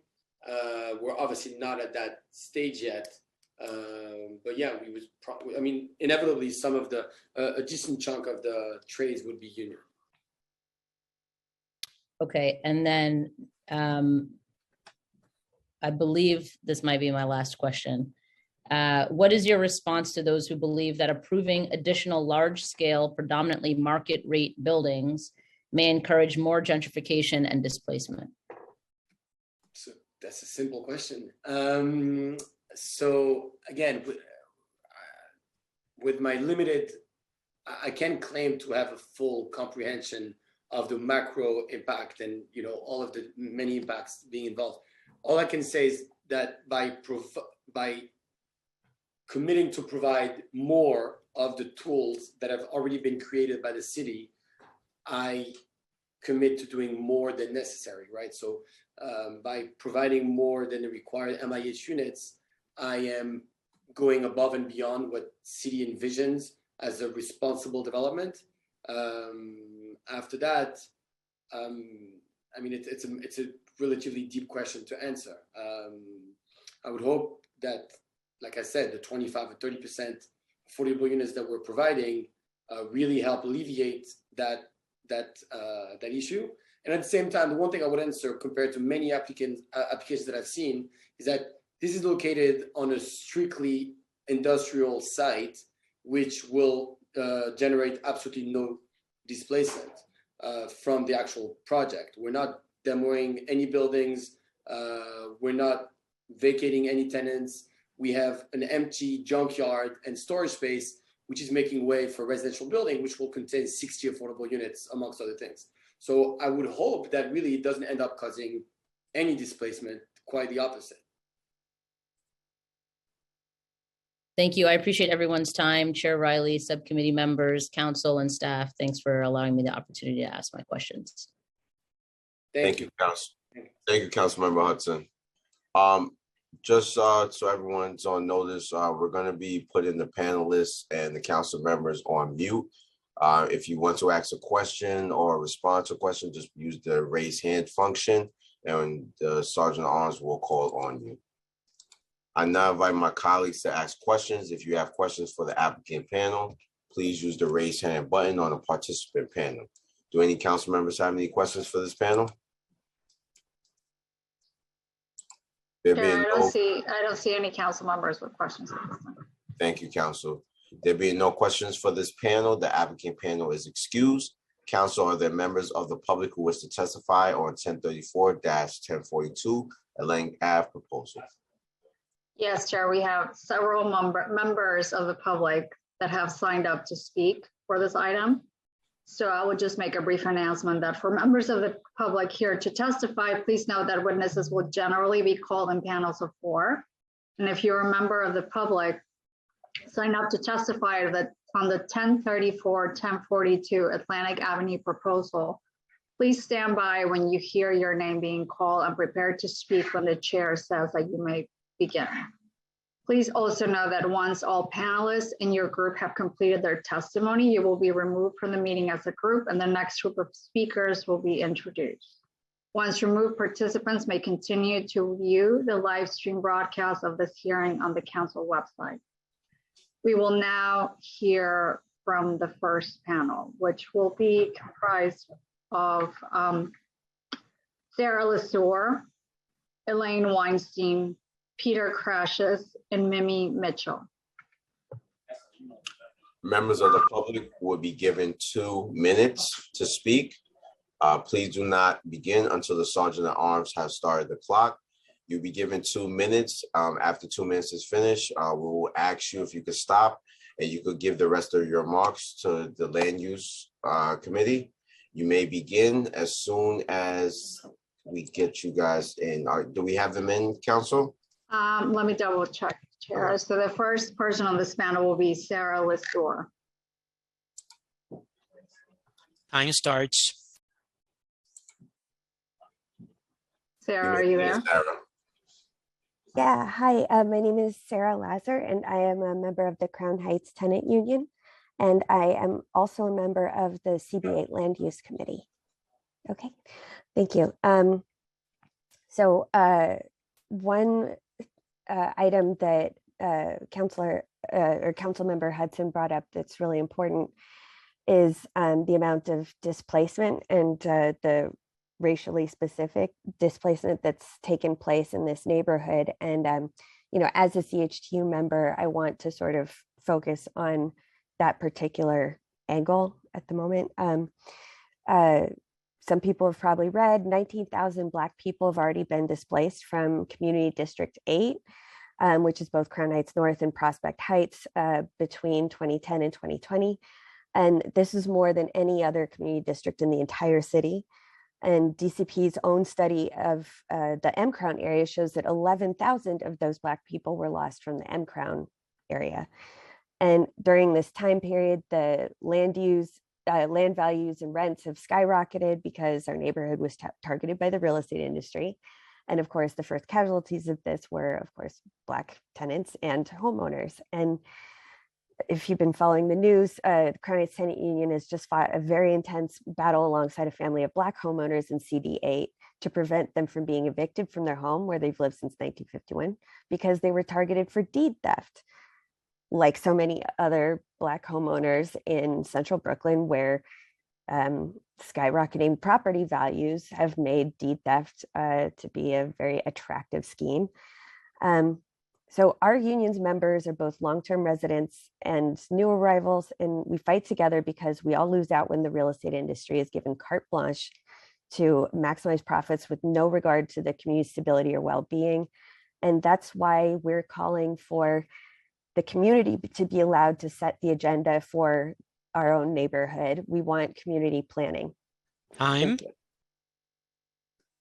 Thank you, Sarah. Apologies, I was muted. And the next speaker on this panel is Elaine Weinstein. Time starts. Okay, thank you very much. Can you hear me? Yes, we can hear you, Elaine. Okay, thank you. Good afternoon. I'm here to discuss my opposition to this specific project, as well as to the project that's coming up, 870, 888 Atlantic Avenue. And as a 7-year resident of Prospect Heights, a lifelong Brooklynite, my husband and I moved here from Park Slope for a more diverse neighborhood. For 7 years, we've watched the Heights become far less diverse due to ongoing development of large luxury buildings with very limited affordable housing. The developers have successfully chased people of color from our neighborhood, which has caused direct and indirect displacement. And I want to focus today on one specific factor, because there are many other speakers to focus on others, and that is open space, or rather the absence of open space. First, I want you to think about your own life, your children, your grandchildren, your nieces, your nephews, your dogs. What do you look forward to doing with them? You want to go to a green space so they can run, play, and enjoy the open area. There's virtually no space for that in our neighborhood. The need that we can all agree upon is, especially with the escalation of the pandemic, has been for much more open space. So let's look at the recent development of Atlantic Yards Pacific Park. The neighborhood was promised private park areas, and I'll give you one data point to remember, not a great many, but New York City's goal for open space is 1.5 acres for every 1,000 people. By the time Atlantic Yards is completed, we will have far less. In fact, excuse me, due to the numbers put out by New York City Environmental Quality Review, we will have 0.15 acres per 1,000, and this is prior to these two developments that are on the docket today. It's totally unacceptable and actually pathetic. And now add all the new residents coming in, and we are discussing today, you're basically saying that we deserve nothing more in terms of open space. Time. Whether you're, oh, sorry, that's it, huh? Well, I ask you as community leaders to, that within your power it is to vote down these requested developments. Thank you for your time. Thank you, Elaine. The next speaker will be Peter Crashes. Time starts. Hi, yes, I'm Peter Crashes. I'm the current president of the North Prospect Heights Association. We are deeply concerned by the emergence of individual private ULIP applications for Atlantic Avenue. We call on the New York City Council to reject them. The use of individual private applications to unlock development potential on Atlantic Avenue undercuts the community's leverage to develop a holistic plan that addresses an eventual near doubling of Prospect Heights population. There are already 6,450 new units of housing approved for Atlantic Yards Pacific Park. The progression of proposed new developments on Atlantic Avenue will add thousands more residents, and the impact on infrastructure must be considered comprehensively. The consideration of individual applications also fails to address the implications, this very serious implications of indirect displacement caused by the introduction of such a large number of new market rate units. These proposals should be rejected, and we ask our new city council member, borough president, and mayor to work with us, the community, to deliver a better plan. The absence of a transparently developed comprehensive plan lets city agencies and our elected officials off the hook and leaves the community with changes that can in reality contradict declared goals. While imperfect, neighborhood-wide plans have far broader scope. With individual applications, any benefits are largely limited to the property lines that are controlled by the developer, This is compounded by the approval of districts that include property outside of any agreement because the property is not controlled by the applicant, and the need for the community board to offer development bonuses in exchange for benefits which have been defined by a few behind closed doors. Just look at the environmental study for each of these individual developments across numerous categories of study: schools, displacement, open space. The impact of each individual development does not meet the threshold for study. Yet we know that in aggregate, the combined impact of these developments will be significant. This is why Mr. Pariente couldn't answer the question about the effect of all these market rate units being introduced into the neighborhood and in relation to displacement. This is why we say the city is letting the community down and itself off the hook. It is not the first time we've gone through this. In Atlantic Yards, the city let a private developer use a state process to escape any enforceable obligations it did not choose to meet. So we already have shortfalls like 1,877 elementary school seats if the project is built in full, regularly congested intersections, etc. Really plead on the city council just to stick with the plan and let's get a community plan for the neighborhood. Yeah, thank you very much. Thank you, Peter. The last speaker on this panel is Mimi Mitchell. Time starts. Okay. Hello, can you hear me? Yes, we can hear you, Ms. Mitchell. Okay, great. Hi, my name is Mimi Mitchell. I am a tenant. I've been here for over 17 years in the Prospect Heights area. I am also a member of Crown Heights Tenant Union, and I also am a volunteer advocate at Legal Hand Crown Heights, which serves Crown Heights, Prospect Heights, and all the surrounding areas in Brooklyn. I just want to talk to you guys about I didn't prepare a statement simply because I wanted to be open-minded and I wanted to hear what the developers had to say. And I'm sorry, but there's nothing that they've said. In fact, they've made me even more nervous and scared about this development. So with that, I cannot lend my support, and I am representing a whole community of people who are also not going to be able to lend their support to this development. The effects of displacement are a lot more than where you just built, than the site you build on. And I think that the developers need to understand that. Me as a tenant, I've been taken to court over 8 times by my landlord, simply because the rent I pay just isn't up to par with the gentrification that has been taking place in the area. I am also not what the area wants to see anymore visually in terms of culture and in terms of race. I am a Black female. My building was 99% Black when I moved in. It is now 1% Black, and that 1% is me. I never envisioned a day that I would be uncomfortable in my own home, or I would be uncomfortable in my own neighborhood. The gentrification that has taken place has not been one where communities collaborate. It has been one where communities divide against each other.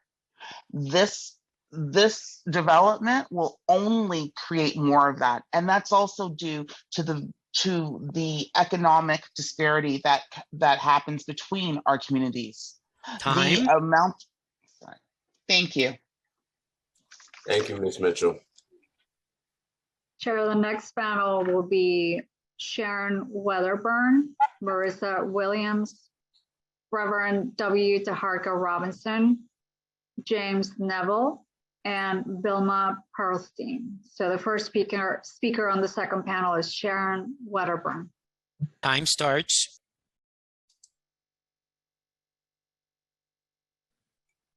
We can't hear you, Ms. Weatherburn.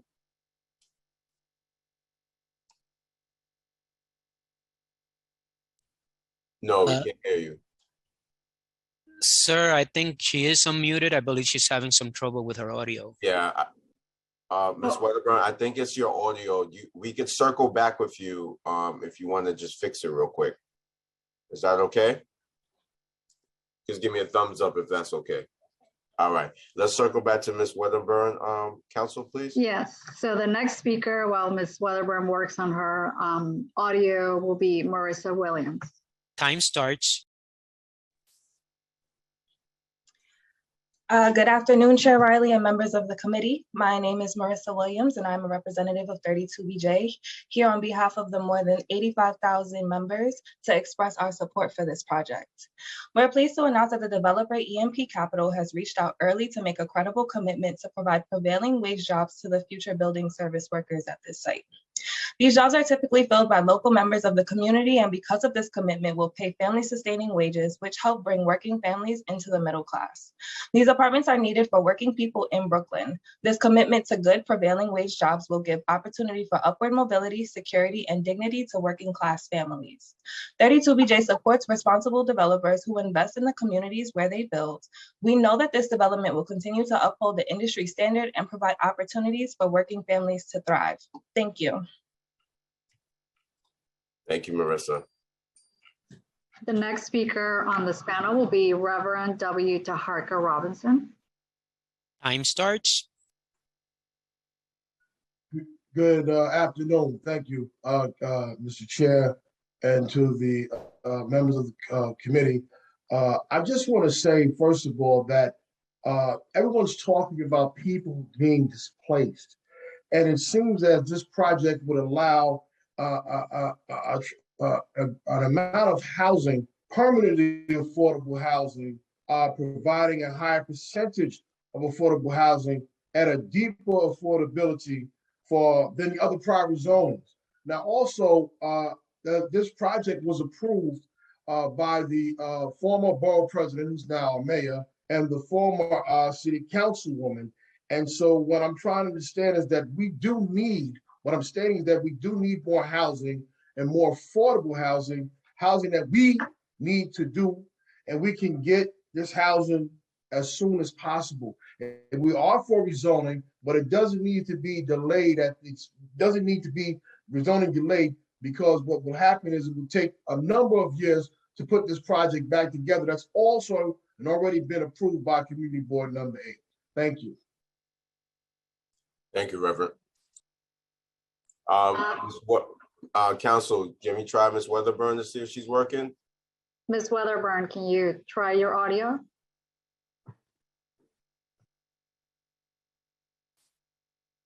No, we still can't hear you, Ms. Weatherburn. So you want to sign out and then sign back in, and we'll make sure we'll bring you back. Sign out and then sign back in just to see if it works, okay? We'll bring you back. All right. Thank you. So the next speaker will be James Neville. Time starts.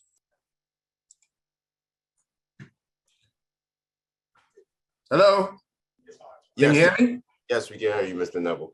Yes, good afternoon, committee. As you know, that New York City is in a very much housing crisis. As a resident of Brooklyn for the past 35, 40 years, we can't afford to delay the construction of this new housing. This project will bring deeply affordable apartments to the building and will upgrade the area. Partnering with private sectors has helped move these projects along faster. I believe that I'm a resident. I've traveled Atlantic Avenue for years, the Barclays Center. I actually worked with James Caldwell, who was initiated this project years and years ago. I believe that we definitely need to move forward to support this project on Atlantic Avenue. Thank you very much. Thank you, James. Council, real quick, I see Councilmember Hudson's hand up. Councilmember Hudson? Thank you. I just wanted to make a note. I have to actually hop off and go to another hearing for another committee, but I will be back in just a bit, and I have staff on the line listening, watching, and taking notes. So I just wanted to make a note of that. Thank you. Thank you, Councilmember Hudson. Council, you may continue. The next speaker, and I believe is the last speaker on this panel, Vilma Perlstein. Time starts.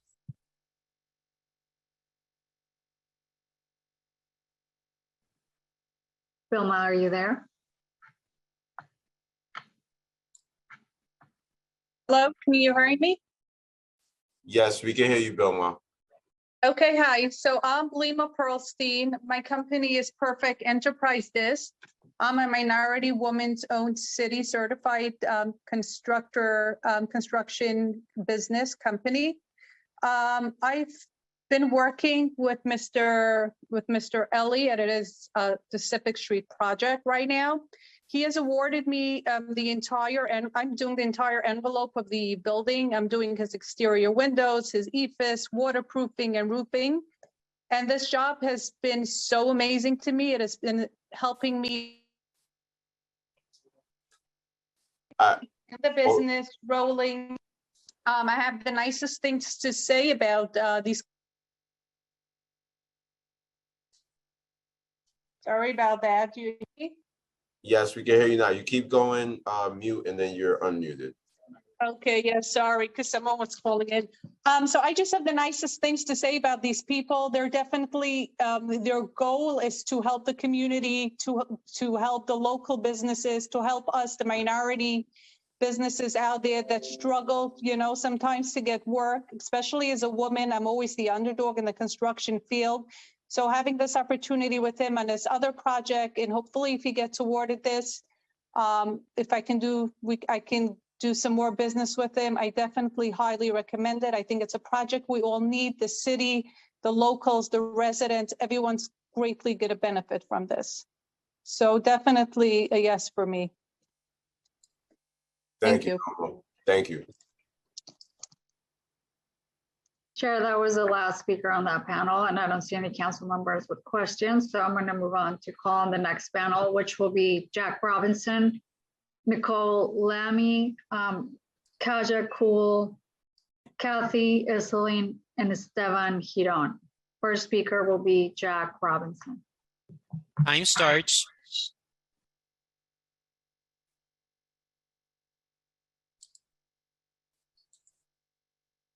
Jack, are you there? Yep, I'm here. You may begin your testimony. Hi, thank you for the opportunity to speak. I live at 1022 Pacific Street. The 1034, 1042 Atlantic Avenue proposal is directly across the street from me, and it unprecedentedly cuts transcontinentally through the block from Atlantic to Pacific. Much of this neighborhood is zoned commercial and industrial, and I understand that the zoning is not correct. It's not what we need. And I get that we need more housing in our neighborhood, and our neighborhood is going to change. New York is not for the nostalgic. The vision of this change is missing. The two Atlantic Avenue proposals before you are haphazard and lack the context and cohesiveness that our real beautiful Brooklyn neighborhood deserves. My main issue is infrastructure. We do not have a comprehensive neighborhood plan, a plan where schools and transportation, open space, green space, and sewage are taken into mind. M-Crown seemed like a big compromise weighted towards the developers. Now that plan is even being trampled on by these proposals. There's a well thought through plan I saw for East New York. I'd like to see something like that for Atlantic Avenue between Flatbush and Bedford Avenues. In my opinion, M-Crown does not exist anymore. As a member of the CB8 Land Use Committee, I've been shocked to see these two Atlantic Avenue proposals have been handled on top of the monthly meetings that we had two special meetings, which consisted of developers and lawyers spouting propaganda. This, without a cohesive neighborhood plan, I urge you to reject 1034, 1042 Atlantic Avenue project. We want development, planned development that keeps neighborhood, people, and infrastructures in mind. The developer and lawyers seem to be the only ones that succeed in this current process. Time. Thank you. Thank you, Jack. Council, before we continue, I see that Sharon Weatherburn has joined us. Yes, Ms. Weatherburn, can you hear us? And can you unmute yourself so that you can speak? So let's hope. Do you hear me now? Yes, we hear you, Ms. Weatherburn. Perfect. I'm very excited. Thank you again for the opportunity and allowing me the time to which I would be able to rejoin this meeting. So my name is Sharon Wedderburn. I currently chair the Land Use Committee for Community Board 8. When Community Board 8 began its work on the M1 zone along Atlantic Avenue, it was conceived as a community rezoning. Earlier in the presentation, you know that the M1, the light manufacturing zone, was excluded from the Crown Heights West rezoning simply because of the additional requirements for this. With such, we envision a district where we would be able to have affordable housing, light manufacturing use, and community uses. We've worked on this for a long time. We've worked on this for 7 years. We support this project, and the reason why we support the project, it adheres to the board's vision, and we've won support from the past borough president and the previous city council meeting member. There have been several private zonings in this area, and it's simply because the Department of City Planning, we have been unable to move forward with which we could create the M Crown zone. As such, all applications that have come before us hew to the M Crown zone's vision, especially with regards to deep affordability and to be able to make sure that we limit the heights to 15 stories for these buildings. The applicant has worked consistently with the community and has demonstrated that they will hew to restrictions such that they will be able to build and continue to build someplace where there is affordable housing, that the Department of City Planning and the Community Board has resolved that these applications, when entered into, will be a binding commitment. Last, what I would like to talk about is the references to apartment buildings being built in this area within a half-a-mile zone. That project, which is being referred to, is explicitly Atlantic Yards or Pacific Park. The community board was unable to participate in those negotiations, especially for green space, because it became a state project. As a city project, the land use committee supported the work of M Crown, which is a subcommittee, and it is a community rezoning endeavor, simply because the people who belong to M Crown are not just community board members, but people and stakeholders have invested in themselves and the community over a long-term vision. Thank you. Thank you, Ms. Wedderburn. The next speaker on this panel is Nicole Lamwell. I'm sorry, Nicole, if I mispronounced your name. Time starts. Hello, thank you. Can you hear me? Yes, we can hear you, Nicole. Okay, wonderful. So thank you very much for letting me speak. I live at 1022 Pacific Street, which is in close proximity to the proposed project. I've lived there for 20 years. And I'm also a land use committee member, voting member. So I urge you to please reject these proposals. And my reasons are, I believe that we need a holistic neighborhood plan for Atlantic Avenue, not a series of disconnected private developments, that we need to reassess what our neighborhood truly needs, given the changes caused by the already built or approved new developments. We need to cherish our existing neighbors, protect them from the possibility of losing their homes, becoming unable to afford their rent, or being displaced. To my understanding, the average income has already increased over the last few years due to the new arrivals, which is what the affordable housing is based upon. I'm a CB8 Land Use Committee member. The actual community that we live in feels on the side of constraining construction. As a committee member, I think I should amplify my neighbors' voices. I also would like to state that that to my understanding, the community board rejected their applications in favor of a neighborhood-wide rezoning. And as I stated before, I've lived in the same apartment for 20 years. Since the Barclays Center was approved, the neighborhood has changed drastically. I used to be surrounded by lots of little businesses. There are only a few left. One of the last standing business, a carpentry shop on my block, might have to leave due to increasing property tax and blocked access to their shop caused by the construction vehicles and workers' parking needs caused by the ongoing and increasing developments. I'm not against change, but we need to be careful. These two rezoning applications won't give us nearly as much affordable housing as we could get with a serious neighborhood plan. We need to keep the existing neighbors' nature and our beloved neighborhood in mind. Thank you for letting me speak. Thank you, Nicole. Sure, the next speaker on this panel will be Kaya Kool. Time starts.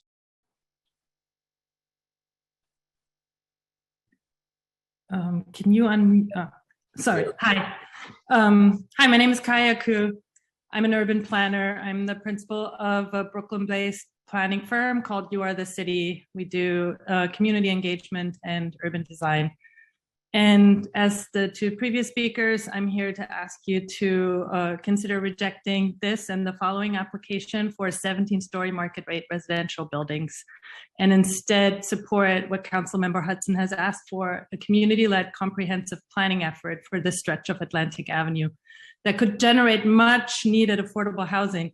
And as we've just seen with the Gowanus plan, at 35% of units being affordable there, it's really worth it to go through the effort and negotiate a comprehensive plan that can deliver so much more than the breadcrumbs that individual haggling over MIH options can offer here. And we can coordinate development with non-zoning actions, such as a plan for improvement to transportation, open space, schools, as well as strategies for family sustaining jobs, infrastructure, so many of the things that previous speakers have said. I want to focus on one thing. I really applaud the developers' support for a neighborhood plan. I also applaud the attempts to sort of look at streetscape improvements more comprehensively. I want to point out one thing that we don't get by this piecemeal moving forward, and that is really a true consideration of the impact and the ability to mitigate them and find strategies to mitigate them. These two proposals are part of the densest cluster of private rezonings, 8 in total, within a half-mile radius on Atlantic Avenue from Vanderbilt to, I believe it's Bedford or Franklin, in less than 3 years. And here I contradict the council member. This is more than 2,000 units of housing or 5,000 new residents. And no one has ever studied the comprehensive impact or the collective impact on the communities, the neighboring communities that have to support all of this additional development. And that is because environmental review is done on a piece-by-piece, in a piece-by-piece fashion where we cannot get a full look at it. Thank you. Chair, the last speaker on this panel is Esteban Giron. Time starts. Can you hear me? Yes? Yes, we get you, Esteban. Great. Thank you. My name is Esteban Giron. Good afternoon. I'm a rent stabilized tenant here in Crown Heights and a member of the Crown Heights Tenant Union, as well as a member of the Board of Directors of Tenants PAC. We will be submitting written testimony today, but I just wanted to address a couple of things that have come up so far. You're going to hear the developer and other supporters of this application speak about community benefits. And I think it's very important to be specific about what that means and what it doesn't mean, because you would think that it's a good thing. Who doesn't want community benefits? But the problem is that the actual community was never consulted about what we needed and what we would actually benefit from. The community benefits didn't come from any sort of engagement process. The formal council member told the developer that they wanted what they wanted there. And then without any notice to the wider community or the community board or the land use committee, an unelected self-appointed representative, along with a couple of members of the executive committee, hammered out the details. So when they say they're negotiating with the community, they mean 3 people who don't consult with any authoritative body or community group. With all due respect to Ms. Weatherburn, her testimony completely misrepresented the vote of the board. As Councilmember Hudson correctly stated, this application was disapproved with conditions, the main condition being a development of a neighborhood plan. It's not surprising then, when we say that we aren't being heard, this is what we mean. We're sitting here talking about rain swells and murals when I had to be late this morning to this hearing because of a housing court appearance in my own case. So the CHTU urges this subcommittee to reject the application. Tenants are deep in the heat of battle for our homes. We are barely hanging on. We know what this project will mean for us. Please believe us. Thank you, Esteban. Chair, we have one last speaker on this panel, actually, who have called in. So we have Kathy Iceland. Kathy, are you there? And can you hear us? Time starts.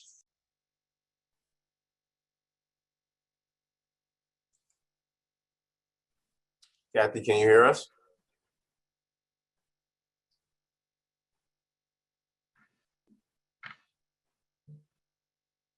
Sure, we are checking.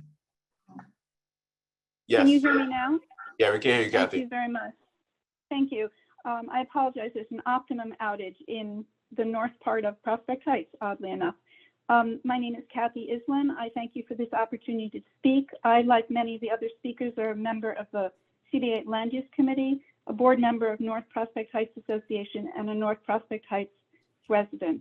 I'm testifying because I am deeply concerned about this private ULURP application and request that it be rejected.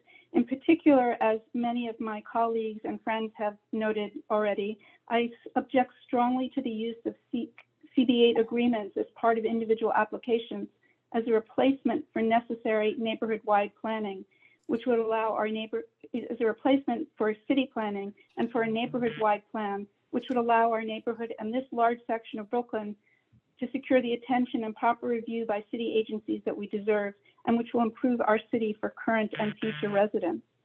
City planning should not be relegated to for-profit developers negotiating deals with individuals in private exchanges for benefits that we're not sure for whom and by whom they were agreed upon.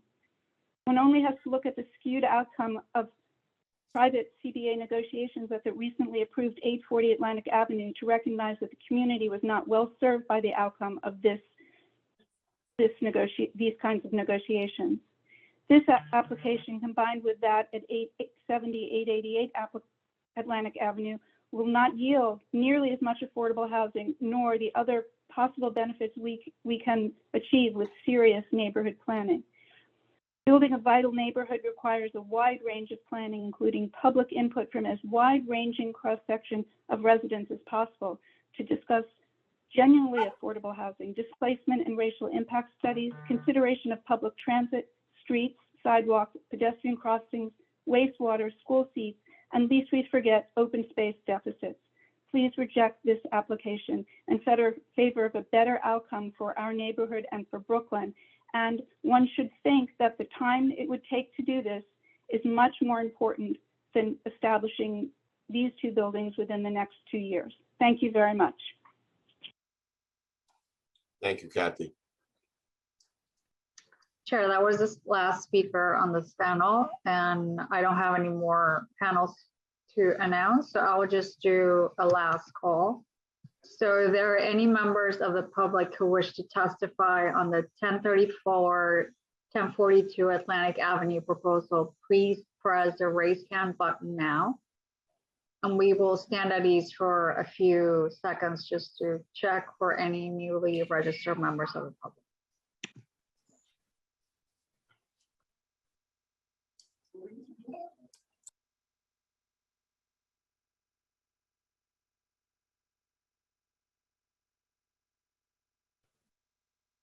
Chair, I don't see any additional members of the public, so we can proceed to closing.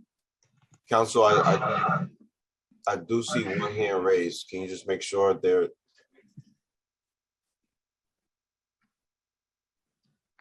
Will do. Let me double check with the. Oh, yes, you're correct, Chair. We have Ankur Dalal.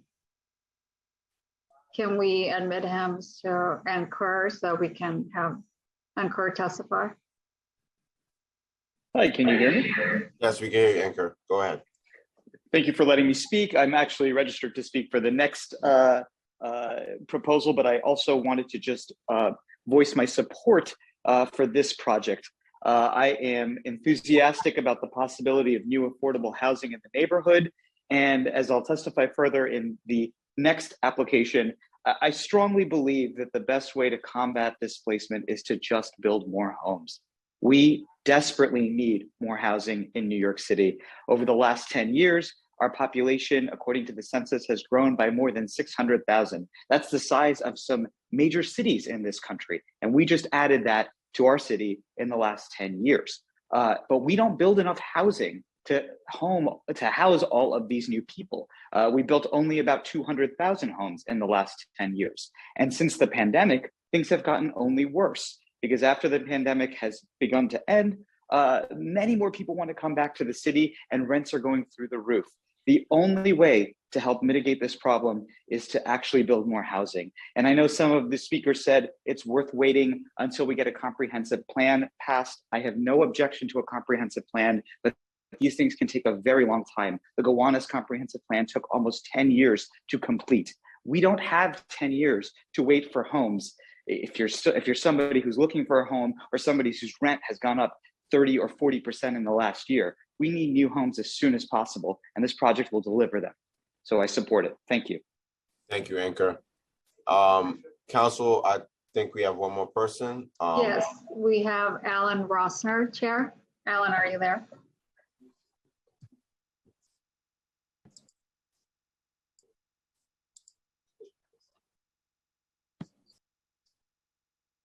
Can we unmute Alan Rossner?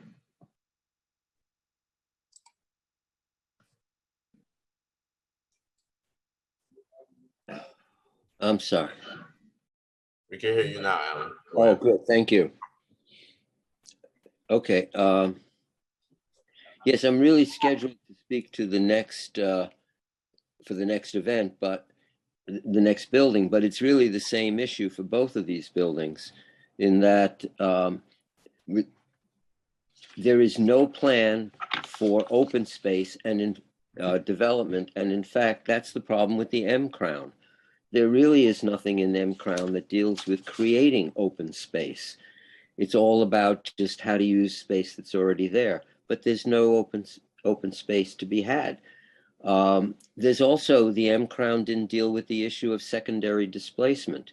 So now you have more development, rising incomes, and you're going to have more secondary displacement. There's nothing to take care, there's nothing, looking at that. And so maybe you'll have affordable housing on one hand, but you'll have people losing their apartments and their homes on the other hand. So it doesn't balance out very well, in my estimation. The other thing you have to remember, especially with anything about open space for people, is Atlantic Yards was supposed to be done already, and they only have private open space. So there's nothing to be had there. People are talking about the amount of people coming in. You haven't even factored in the numbers that are going to be coming from the Atlantic Yards development. So we do need some comprehensive planning for both the infrastructure, the open space, and even on the regards to overall housing and displacement. So those are some of my big concerns. I'm against this kind of piecemeal development. And as others have said, this needs to be addressed comprehensively. This is kind of giving away things that don't have to be given away, simply because there's a sense of desperation. Time expired. Thank you. Thank you. There, I see one more hand up, Elaine Weinstein.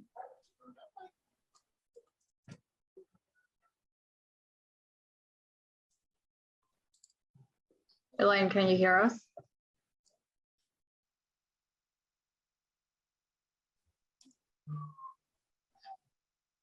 It was a mistake, sorry.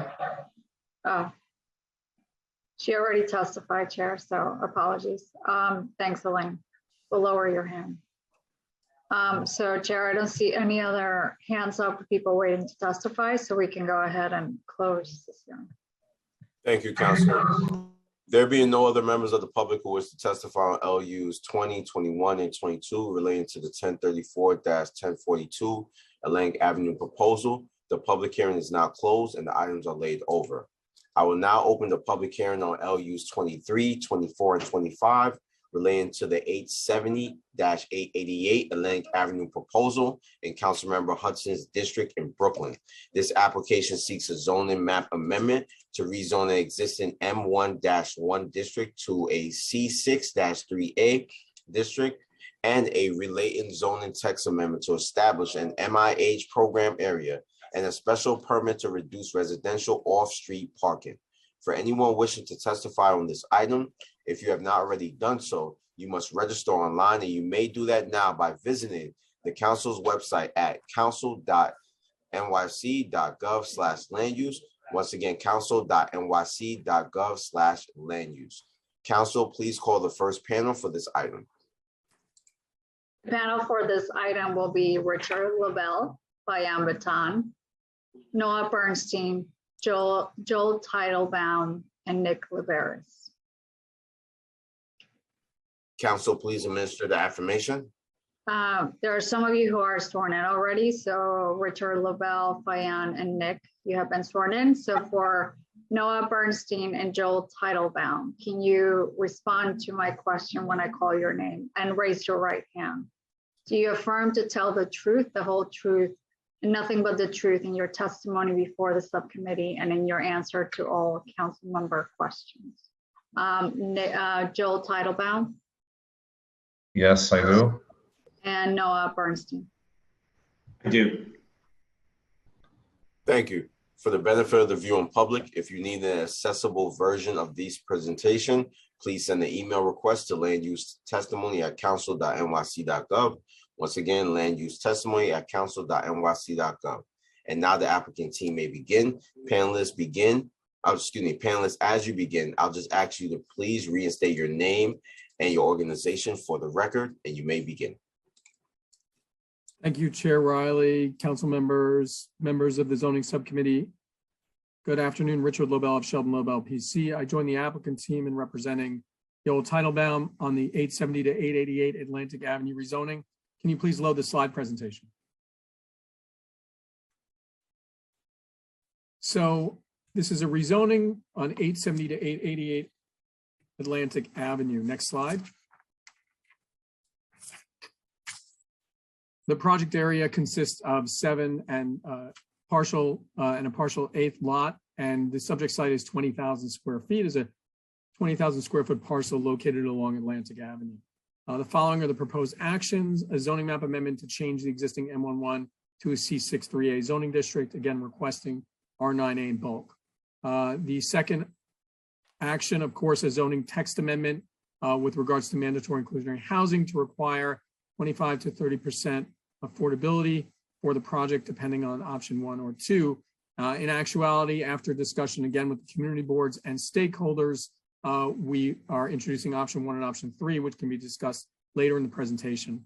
Third, a text amendment to modify section 3566 to permit a wide 20-foot wide sidewalk along Atlantic Avenue. And fourth, a special permit pursuant to 74533 to reduce accessory parking.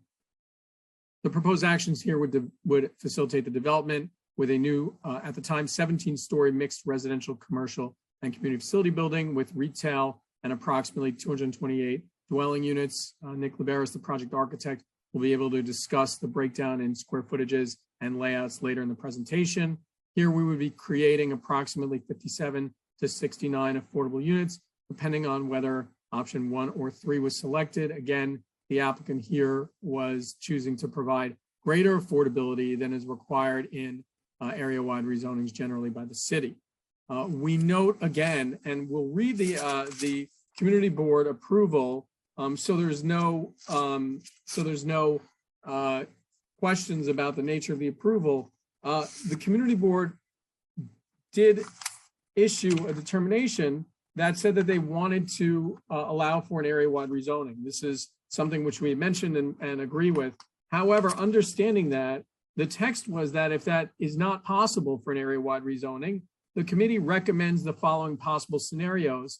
As were detailed previously, these include mixed residential and commercial districts. So the idea here is, yes, there is an understanding that an area-wide rezoning is preferred and was preferred.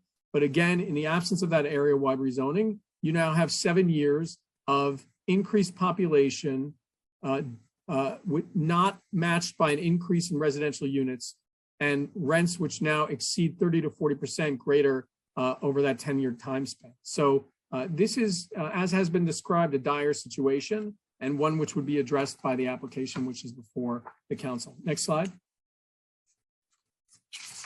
So I'm going to go over a brief retelling of the zoning basics with regards to the application, and then Nick Liberis will discuss the particularities of the building. Again, you can see from the circled area, this is along Atlantic Avenue in an area currently zoned M11. For the benefit of the council members, M11 is a terrible zoning district in certain respects in that it doesn't allow residential, but more importantly, even for manufacturing and commercial uses, it provides for a low floor area ratio of 1 and for a high parking requirement, which leads to a lack of development and really the open uses which you see before you, including underutilized and poorly utilized lots, warehouse buildings, auto repair, and such. Again, here you can see the area to the south of this map, the 2013 Crown Heights West rezoning, which rezoned 55 blocks or portions of blocks to residential contextual zoning. And to recap, these 6 blocks with M11 zoning were left out. It is a financial burden to provide the environmental and other diligence required to rezone these parcels in an area-wide rezoning. That is why individual developers have come in and they've spent the money. They haven't just spent the money on their own parcels. They've spent the money on greater than their own parcels to include other parcels in these proposed rezonings. So again, we note the area's preference for an area-wide rezoning. In the absence of that, you literally have hundreds of people who, as a matter of public record, are now being priced out and forced to move out of the district. And now you have an opportunity to provide some of these units for them. Next slide. So this is the zoning map. This is a very straightforward rezoning. The area in question, you can see the 7 to 8 lots that are within the dotted area would be rezoned to a C63A. This is an R9 equivalent at a floor area ratio of 8.5. We note that the prior rezonings within Community Board 8, which have been cited before the council, have included a 4.6 FAR on Pacific Street when the Community Board had requested 3 to 4 FAR, have included a 5.6 FAR on Pacific and Grand when the Community Board had requested 4 to 5 FAR. City planning has deemed in their professional experience that Atlantic Avenue here merits an R9A rezoning. Why is that? Next slide, please. Again, with regards to the area map, first, this is a different application in that we note that 840 Atlantic Avenue, immediately to the west of the rezoning area, has previously been rezoned to R9X with even greater density than is proposed here. That's on the same block. And that's something the council did within the last 6 to 8 months. We further note that the C63A as proposed here is something which is not unknown to the area. Again, higher density districts on this block. Across Atlantic Avenue, you have C63A or R9A equivalent districts. This is something which is appropriate here. City planning has presented to the Community Board and to the Commission itself with regards to the impact of a building of 15, 16 stories on Atlantic Avenue. The bulk is acceptable in terms of land use planning. You have an extra wide street in Atlantic Avenue. You have a multitude of transportation options. This is something which is merited for the area. And with the street improvements that are proposed, is something which will deliver a benefit to the area, not just in terms of housing, but in terms of commercial and other activity. Next slide. With that, I would just again touch on the proposed zoning change map and then allow Nick to complete his portion of the presentation. Again, you can see on the left the area in question, which is currently zone M11, adjacent to R6A and R6B districts, as well as an R9 district. And here we have a C63A district, as would be proposed, which would rezone this parcel and surrounding parcels to an R9A residential equivalent. With that, I would hand the presentation over to Nick, who can discuss the layouts as well as context of the area and why, from an architectural standpoint, the proposal is appropriate. Nick? Thank you, Rich. Nick Laveris with Archimera. Next slide, please.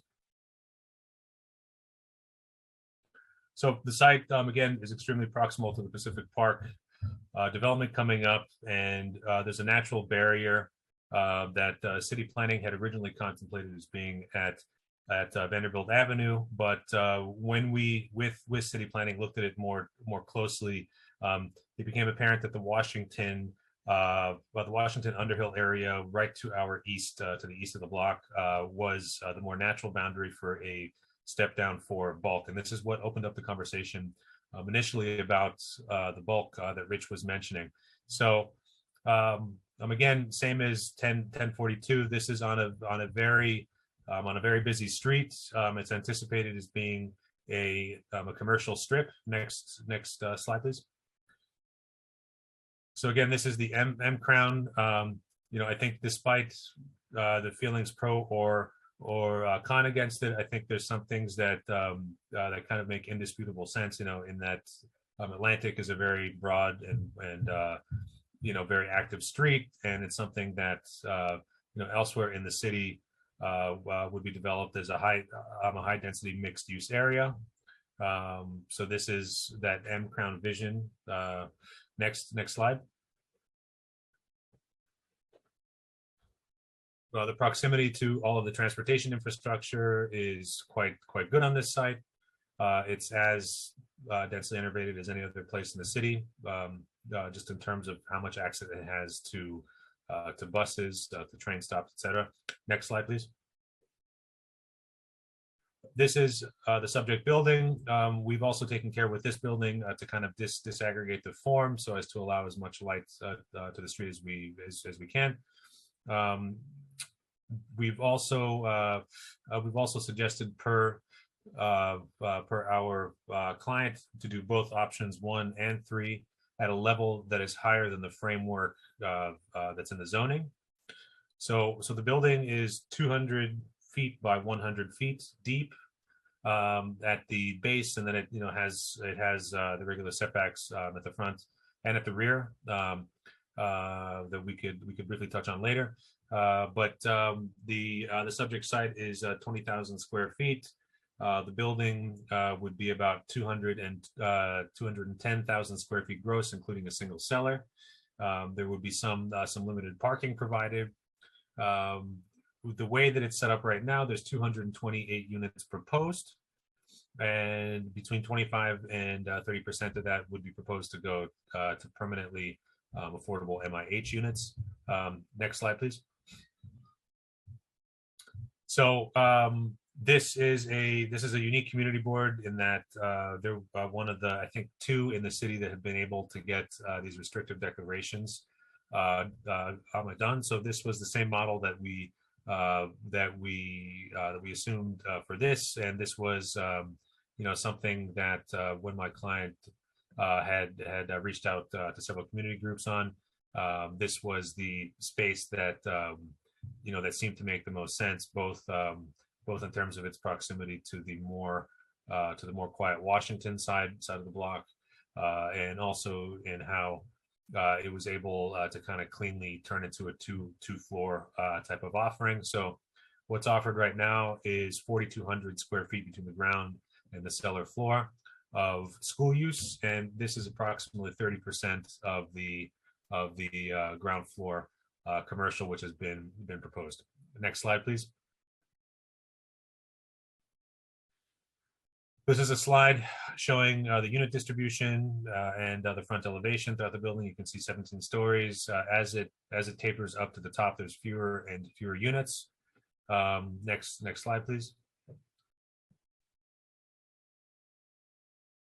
This is a look west down into the more dense downtown Brooklyn fabric. So you can see that there's still a CubeSmart to our immediate east. But what's been contemplated here is much like the other project, the same type of DOT improvements. You can see that there's a more densely planted median in the middle. We had been talking to DOT about these trees on Atlantic going back, well over a year. And there were issues potentially with LIRR that have since been ironed out. So again, we've been instrumental in making this thing move forward in this realm of public space improvements. Next slide, please. This is a front elevation. You might note the two objects that are kind of nestled in the portal forms. At one point, we were talking to this local gallery, and it had been suggested that we could have these types of like vitrine objects that would become incorporated into the facade that would display all manner and media of art. So right now it's just a placeholder, but again, we feel like this is something that could be a very playful and pleasant addition to this to the streetscape over here. Next slide. This is a more close-up elevation perspective, and you'll note again the disaggregated building form and how it's not as blocky as it could or would be were it's shorter. Next slide, please. So we went back and forth with the borough president's office, and something that was brought up also by the community board was that, when you have when you have these rezonings, there's often proximal conditions where you're on a street which is right next to the rezoning, and you're presented with some bulk, which is atypically oppressive and large. But this is a very common thing that's done when you're doing landmark work, where you're able to demonstrate that the contextual condition is such that you won't be able to perceive what something is at a certain distance, whether it's from the street or in this case from the backside of the block. So, there were several neighbors that had asked us about this, and we took them seriously, and we went back to the borough president with this, and this is something that they were pleased with. And what we've done is we've stepped the back such that the typical scale of development on the backside of the block would include view and like basically any presence of this larger scale structure on the north side of the block. Again, there's no issue with any kind of shading, because we are to the north of everything to the south, which is generally lower and smaller scale. And we think this is a good sensitive solution that solves a lot of problems. Obviously, on vacant lots, you won't have the building blocking your view. So if you have a vacant lot, or if you're seeing it from an oblique perspective, where you have something that's atypically low, you would still perceive some little bit of something on a little sliver at the top. But we've taken care to make sure that this works, and this is also part of why we're requesting this height, because once you nip and tuck front and back like this, you end up with a lot of difficulty with how to deploy the floor area. So next slide, please. This is a slide that shows the two AMI options that are being suggested here. The 40% AMI and the 60% AMI. You can see that it's between 57 and 69 units for the two options. Again, this is in excess of the framework that's in the zoning. Next slide. So this is a kind of a bird's eye view showing what those DOT improvement building blocks would look like on this site. So it's it's the same building blocks. Part of what we had suggested is that the developer be responsible for stuff that's within a few hundred feet of them. So that would be corner conditions. There's a precedent for this right now. DOT compels you, if you have a corner site, to fix handicap ramps and also crosswalks across the street from you, catty-cornered in both directions. Excuse me, not catty-cornered, but at the two perpendicular directions. So what we're proposing as part of the building blocks here would also be raised crosswalks, and the bump outs at the corner, which would go a long way towards reducing the chance of a lot of these recent accidents that we've been seeing in this area close to Prospect Park. One other thing, there've been repeated requests for open space and how the open space will be considered, if there was a neighborhood-wide rezoning. And something that's come up during these talks with DOT is that they would support closing down Underhill for the one block stretch between Atlantic and the Pacific, and this would create a open space that would otherwise not be possible, because I think there's a lot of understandable desire for this open space. It's always nice to have pocket parks. It's always nice to have a relief of the urban fabric with some open sky and some green, but it's often difficult because most of this stuff is privately owned, and in such a neighborhood over here, it's difficult to do eminent domain for smaller pieces.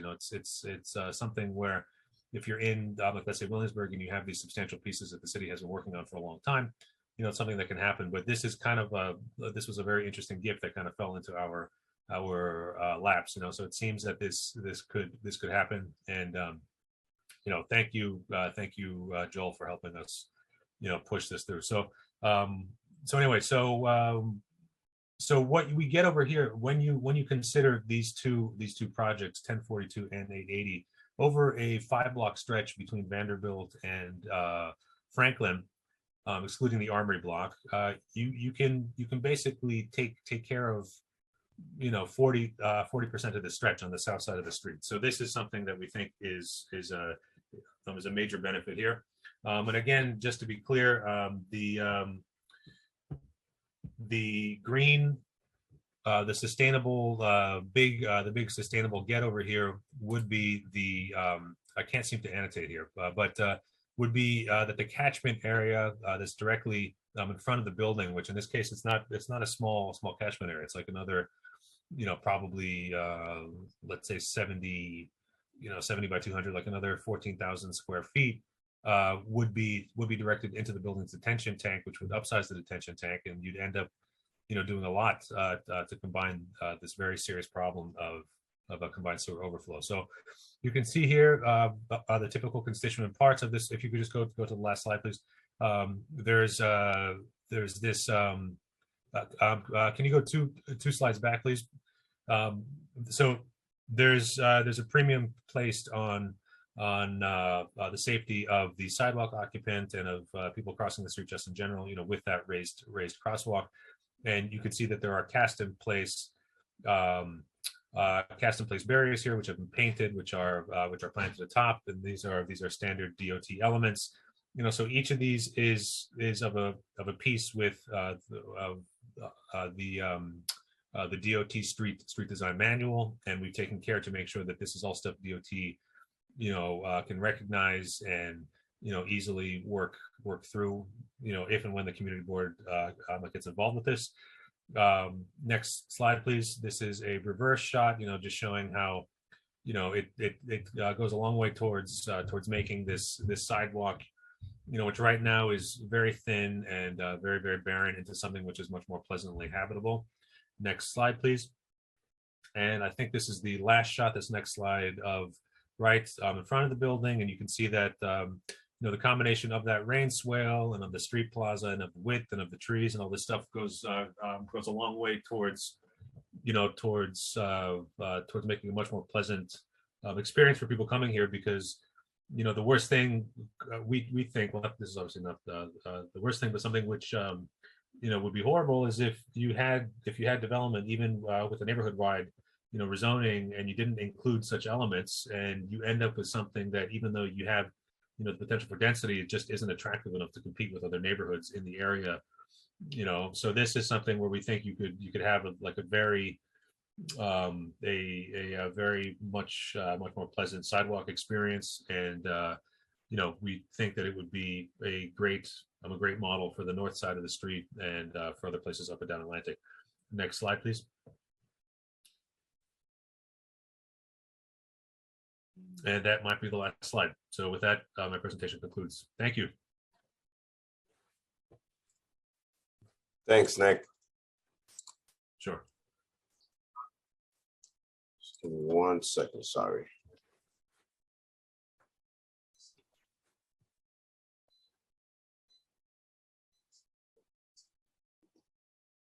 Okay. Thank you, Nick. I have a few questions regarding the M-Crown framework.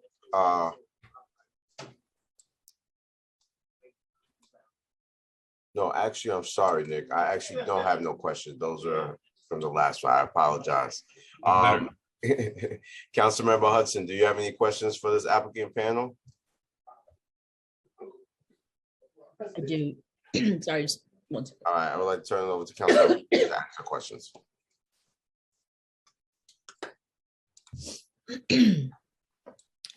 Apologies. Thank you. Thank you, Chair Riley.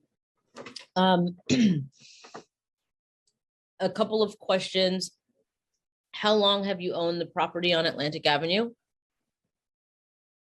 So I can talk about that. Yoel, you can always weigh in, but Yoel's currently in contract to purchase the property. Okay. Yeah. When do we think that's going to be finalized? I'm not sure if there's a closing that's been scheduled yet. I know that it's intended right now, but Yoel. Yeah, there is a closing date on January 7th of 2023. That's in around 9 months from now. So you will assume ownership of the property January of next year. Correct. I mean, it might be even earlier, but that's the latest day that we can close on the property. So who currently owns the property, and is the sale of the property contingent upon a rezoning? No, the purchase is not contingent. I'm in contract hard on the property, so I have to close when the time comes. Just as an aside, pursuant to the city charter, you actually don't have to own a property in order to rezone it. As a legal matter, as long as you're a tax-paying entity in the city of New York, you're able to rezone a property. So here, the application comports with the charter and with law. It's just that you all won't assume ownership until January. Copy. So if this project is not approved, will you continue on with the purchase of the property? Yes. And what would you do with it afterwards, after the time of purchase, if the project isn't approved? I'll continue to rent it to any future tenants. Right now the property is vacant pretty much, so if there's any future tenants, I'll continue to rent it out to any community space that's needed. Okay.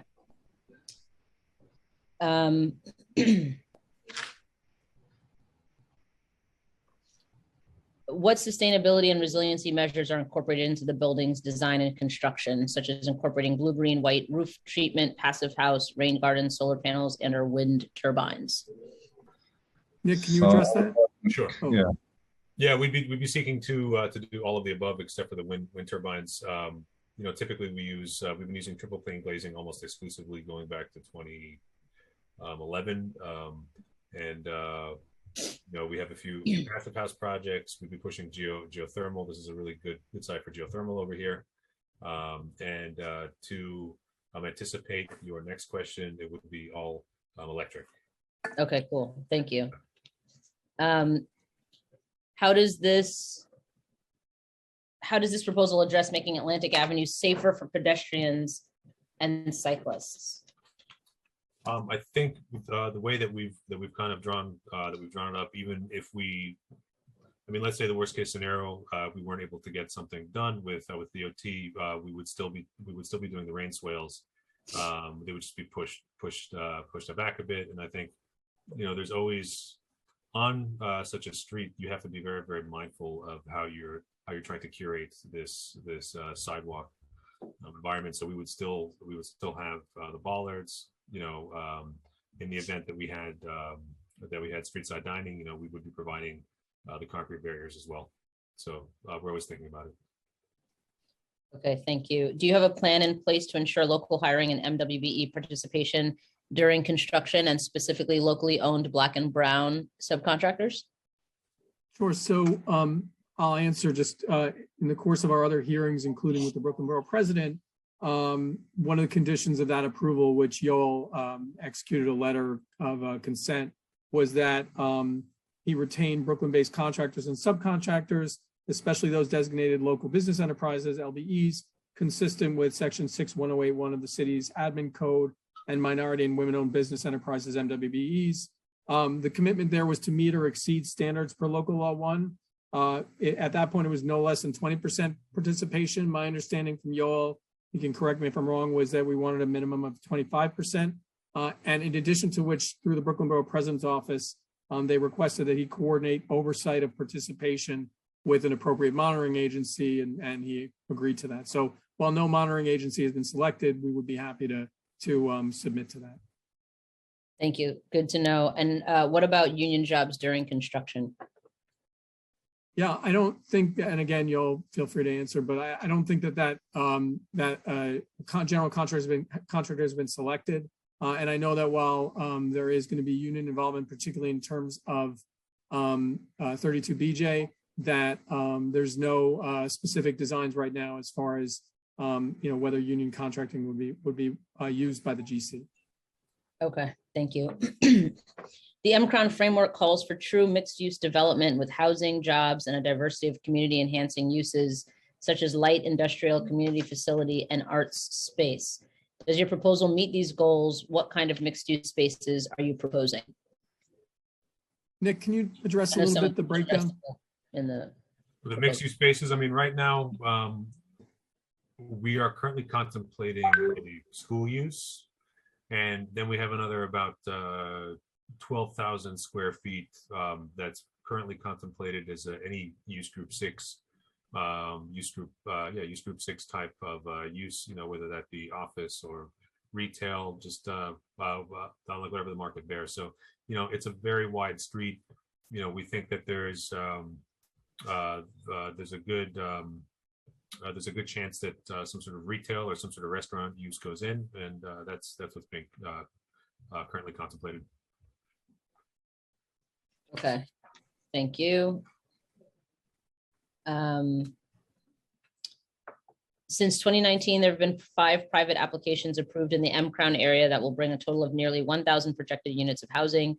If approved as proposed, this project, as well as 1034 Atlantic Avenue, may bring over 500 further new units. And according to DCP's housing production database, over 6,000 new units of housing have already been built within a half mile of the M-Crown area since 2010.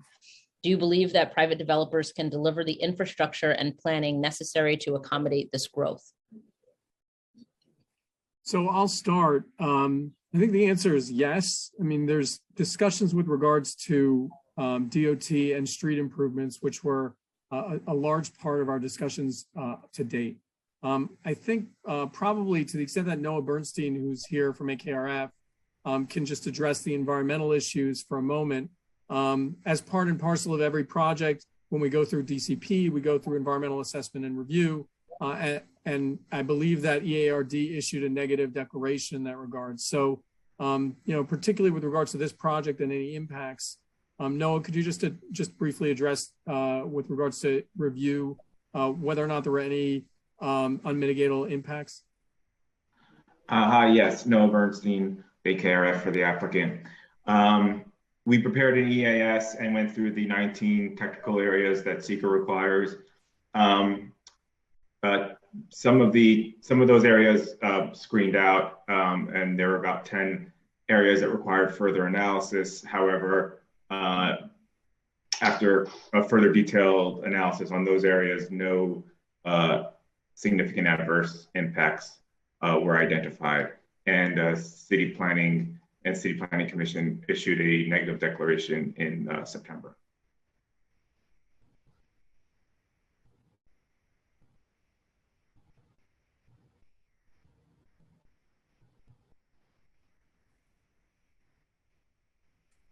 Thank you. Sorry about that. Do you support a neighborhood-wide community plan for the area? Yes. Yeah. Well, there you go. Okay, and go ahead. Did you want to say more? Well, I wouldn't mind addressing this, council member. Let me just, since I'm sure you are going to anticipate the next question I'm going to ask, let me just ask it and then you can answer it all together. And since you do support a neighborhood-wide community plan for the area, why should we move forward with approving these applications with no guarantee from the city on a plan or community investments? Thank you. So, sure. So, we do a number of rezonings, as you're aware, and we've been in front of Community Board 8 as well as the Brooklyn Office of the Department of City Planning and the Commission in general over the last 6 to 7 years.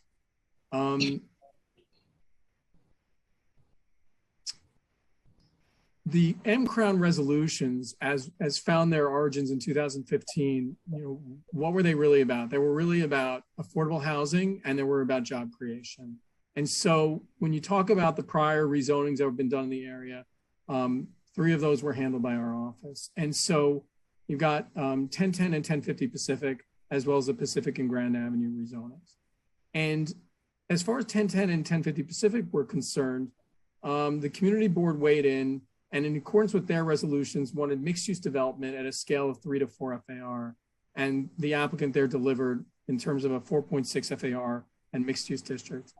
With regards to Pacific and Grand, the community board wanted, again, mixed-use development at an FAR of 4 to 5. And again, the applicant there delivered. And at that point, the major difference, council member, was that a community benefits agreement was sought and was delivered as well, which was the subject of much discussion and work by the community and the applicant. So now you're on Atlantic Avenue. The underlying desires of the M Crown resolution and the community board have not changed in that regard, in that mixed use development is sought, and a certain amount of square footage is sought, types of buildings, etc. I think the challenge here and the difference here is that the city, in the terms of city planning, has said that the grades are different here, that when you go from a 70-foot wide street in terms of Pacific Street and a 70-foot wide street in terms of Grand, you now are stepped up to Atlantic Avenue, which is 120 feet wide. So when you ask, about a neighborhood-wide rezoning and what would be the benefit of proceeding here, I would say two things.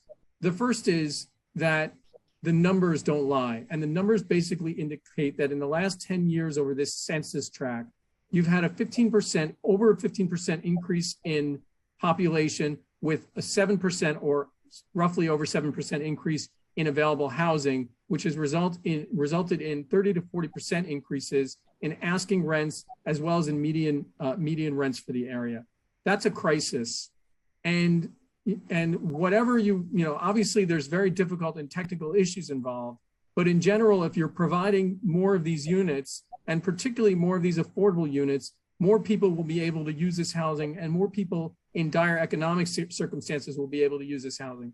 Regardless of whether option 1 or option 3 is sought with regards to this proposal, the numbers with regards to rental and income are very stark.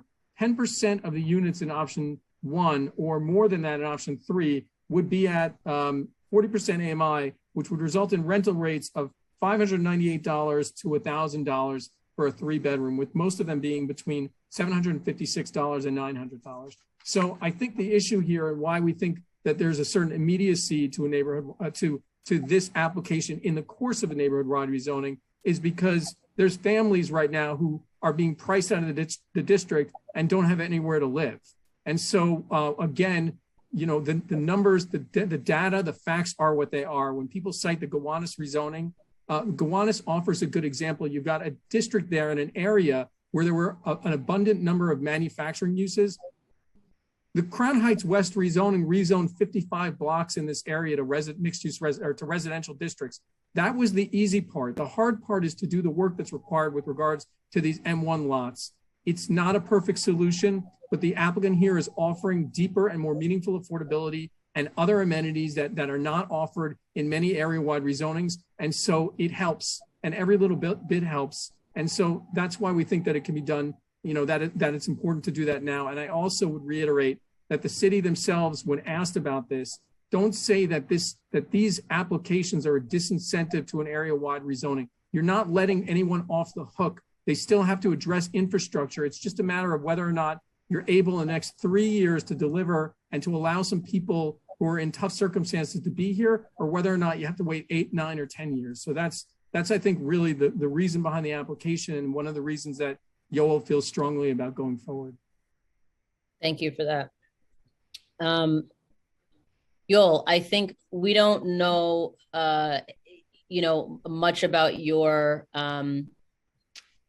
track record in terms of development. So do you have experience developing a building of this scale? Sure, I'll answer that. First, I was born in Israel. My family moved down here when I was the age of 2. I've grew up in Brooklyn since the age of 2. I'm 37 now. I've seen a lot of growth in Brooklyn in the past years. I've gotten into real estate since 2009. I've built a lot of smaller size of developments in the past 10 years. The last 2-3 years, I've grown a lot. I own actually a big development site in Jersey City. We're building now 55 units. This is one of our next biggest projects that we're working on, and I feel very strongly and comfortable, if this gets approved, this building will be up in the next 3 years. Thank you. And in all of your experience, have you been through a rezoning prior to this one? No, this is my first one. Okay. I think that is all from me. Thank you, Councilmember Hudson. Riley. And I would be remiss if I did not give everyone a happy International Women's Day celebration to celebrate all our queens in City Council. Thank you for everything that you're doing in your district, Councilmember Hudson, and coming today and advocating for everyone in your district. Thank you. I would now invite my colleagues to ask any questions. If you have any questions for the applicant panel, please use the raise hand button on the participant panel. Council, are there any council member questions? Chair, I don't see any council members with hands up at this time. And thank you for that shout out to all the women. That was nice. So no council members. There being no further questions, the applicant panel is excused. Council, are there any members of the public who wish to testify on 870-888 Atlantic Avenue proposal? Yes, Chair, we do have several members of the public who are here to testify. And although some of you are the same people that are testifying, I'm just going to give the same announcement for the benefit of those that haven't. So for the members of the public here to testify, please know that witnesses will generally be called in panels of 4. If you're a member of the public signed up to testify on the 870-888 Atlantic Avenue proposal, please stand by when you hear your name being called and prepare to speak when the chair says you may begin. Please also know that once all panelists in your group have completed their testimony, you will be removed from the meeting as a group, and the next group of speakers will be introduced. Once removed, participants may continue to view the live stream broadcast of this hearing on the council website. We will now hear from the first panel, which will be Sarah Lesueur, Sharon Weatherburn, Elaine Weinstein, and Peter Crashes. Sarah Lesueur will be the first speaker on the panel. Thank you, Council. Members of the public will be given 2 minutes to speak. Please do not begin until the sergeant at arms has started the clock. And once again, we will only be given 2 minutes to speak, and you will be able to provide written testimony to the subcommittee. Sergeant, you may begin the clock. Council, who is the first panel to? We have Sarah Lesueur, which I believe that we're still admitting the speakers. So let's just give everyone a couple minutes.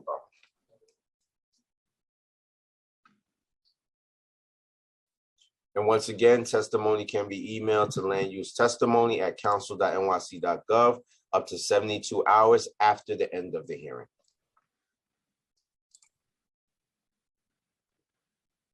I believe Sarah is in the meeting already. So Sarah, are you there? Can you hear us? Yes, can you hear me? Yes, sir, you may begin. Great, thank you, everyone. Yeah, so I'm sorry, I'm not able to be on video at the moment, but I just wanted to bring up the fact that I'm again with the Crown Heights Tenant Union, and I wanted to bring up the fact that the proponents of this rezoning are constantly telling us to look at the benefit of the affordable units that they're going to offer, which is nice, but they're also telling us to ignore the impact that the unaffordable units that come along with them will have on our community. So the arcane rules of EIS statements allow developers to ignore impacts to the community because each project is considered in a vacuum, and they never reach the thresholds that would be necessary. But for our elected officials, it would be completely unacceptable for you, who should be accountable to the public, to ignore these impacts. Crown Heights Tenant Union members have learned through experience that even just the specter of more unaffordable housing or luxury housing causes the existing housing all around it to become more unaffordable, Our landlord saw the writing on the wall of Atlantic Yards and went on a decade-long rampage of tenant harassment through neglect or denying repairs, displacement, and then overcharge and deregulation, starting in Prospect Heights and moving eastward. And we fought back and won a legislative victory in HSTPA in 2019, but we still see rent-stabilized tenants under attack.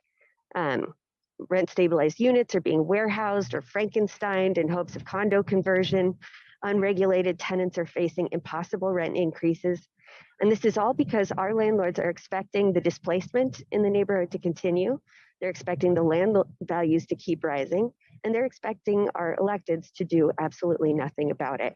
So again, I urge the council to reject these applications in favor of a true community planning process. Thank you. The next speaker on this panel will be Sharon Wellerburn. Time starts now. Good afternoon. Once again, my name is Sharon Wedderburn. I am currently the Land Use Chair for Community Board 8. It is the Community Board's strong preference for the rezoning that is known as M-Crown. However, we have been unable to make progress with the Department of City Planning. Therefore, in the interim, we don't have the plan. We've had many private applications of this. This is one of many. Here's the thing. We absolutely support it because it hews to the M-Crown vision and the provision of deep affordability in housing. Our preference is that we have affordable housing. Our preference is that our community residents who are presently here will be able to find housing within this development because the displacement efforts are very real because of rising rents. And we'd like to keep members of the community who have been an active part of the community and made it what it is to now a desirable place to live, to be able to stay here. So if the applicants hews to the agreements that have been made, we will continue to support their endeavors.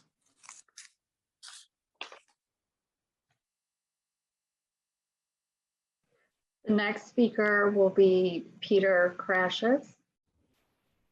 Time starts now. Hi, yeah, I'm once again the current president of the North Prospect Heights Association, and actually also a public member of the Community Board 8 Land Use Committee. Instead of actually just rereading the same statement that we made before, because we submitted that in writing, I'm just going to try to hit some of the points again, because I feel, first, I think that there's a kind of wordplay happening here. Community Board certainly supported a citywide rezoning, which is what the council member is now herself saying is what she supports. We think it's really important to say that the M-Crown itself, what's being described as M-Crown by Mr. Lobel, is, you would believe it is only benefits. M-Crown had multiple elements to it. It had a zoning framework.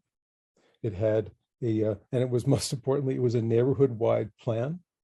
And it also was benefits which were setting priorities, and those priorities are part of a discussion that should happen as an ever increasing public process, which includes a broader participation. Many of the tenants who you've heard from today, in fact, I would say there are probably very limited tenants' voices inside of the M-Crown discussion. We need to broaden the discussion. Another example is actually the site, Mr. Liberis's citing of the Lowry Triangle, which is adjacent to the zoning area, potentially rezoned area as an open space. That was one of very few public realm improvements presented to the community board at the start of a process by the previous council member, a process that never took place. There has been no public discussion about how to have public realm improvements here. So we need a neighborhood-wide rezoning. The council member has said during her campaign that she wanted to center land use on she wanted to center land use on racial equity. This is an opportunity to do that. Let's keep this process moving in a way in which we can actually center the changes to a neighborhood, build a vital neighborhood centered on what the declared goals for building this neighborhood are set to be. Thank you. The next speaker on this panel and the last one on this panel will be Elaine Weinstein. Time starts now. Good afternoon again. I'm not going to reiterate everything that I said previously regarding open space. I think if we all look at one another in the eye and we say to ourselves, is this a neighborhood that has enough open space? We know the answer is absolutely not. And I believe with all of these individual development projects, with people not holding each other accountable to provide open space to a community, to the families that live here, it's never going to happen. So my belief is that the only power our neighborhood has is that in cooperation with the city and all the city agencies to develop this holistic plan that respects the value of both diversity, deeply affordable housing, and open space. We actually have the ability to create a vital and a welcoming community in which to live. And if we reject these applications, we have that ability to move forward and make this plan vital and respectful of what the neighborhood wants and needs. Thank you very much. Thank you, Elaine. Chair, that was the last speaker on that panel, and I don't see any council members with hands up. So I'm going to call on the second panel, which will be William Thomas, Saskia Hagens, Rabbi Hecht, and Marissa Williams. So the first speaker on that panel will be William Thomas. Time starts now. Hello, can you hear me? Yes, we get you. Great. Hello, Chair Riley and members of the subcommittee. My name is Will Thomas, and I serve as the Executive Director of Open New York. I'm excited to testify today in support of the land use application for 870-888 Atlantic Avenue. Open New York is an independent grassroots pro-housing organization, and we support the project because allowing more homes in Prospect Heights would both help to alleviate New York's housing shortage and help to fight displacement in other neighborhoods. I believe that everyone knows that New York has a terrible housing shortage, but let me add some context to this conversation. Right now, New Yorkers are facing rent increases of 50, 60, 70% as rent discounts offered during the pandemic expire. Homelessness is at the highest rate since the Great Depression. There are over 14,000 children who sleep in city shelters each night. The 69 affordable homes this rezoning would provide are desperately needed. Furthermore, allowing more market rate homes in Prospect Heights, an objectively wealthy enclave of the city, will also help by preventing displacement in other neighborhoods. The census tract for the rezoning area has a median household income of over 6 figures. Prospect Heights is a desirable neighborhood, and although it would be likely many families' first choice, if they can't find a place to live here, they will move to a more affordable neighborhood. As displaced demand increases in those neighborhoods, the rent will increase and force current tenants to allocate ever larger shares of their income to stay in their homes and knock those who can't pay to the street. If neighborhoods like Prospect Heights don't build their fair share of housing, long-term residents of neighborhoods further in Brooklyn, like Crown Heights, Bed-Stuy, Brownsville, will continue to be displaced. Approving this application is the first step in sparing families in less wealthy neighborhoods the pressure of displacement. This project has already been downsized since its initial submission. We hope to work in partnership with the local member, Councilmember Crystal Hudson, to fully realize her campaign platform of upzoning wealthy neighborhoods for mixed income housing by asking that the full size original proposal be equally considered. We must maximize the opportunity for mixed income housing on the site. We hope to work with you to approve the project. Thank you. Thank you. The next speaker on this panel will be Rabbi Hecht. Time starts now. Hi, my name is Rabbi Mendy Hecht, and I am in the neighborhood, the greater Prospect Heights, close to 20 years. Personally, as well as the organization that I'm involved in, has been in the greater neighborhood close to 80 years. I just want to take a moment to speak about Joel, who's the owner of this project, has showed and concern for the neighborhood and is willing to work and try to make a project that truly will benefit the neighborhood, and time in and time again, as well as an organization that is involved in the neighborhood.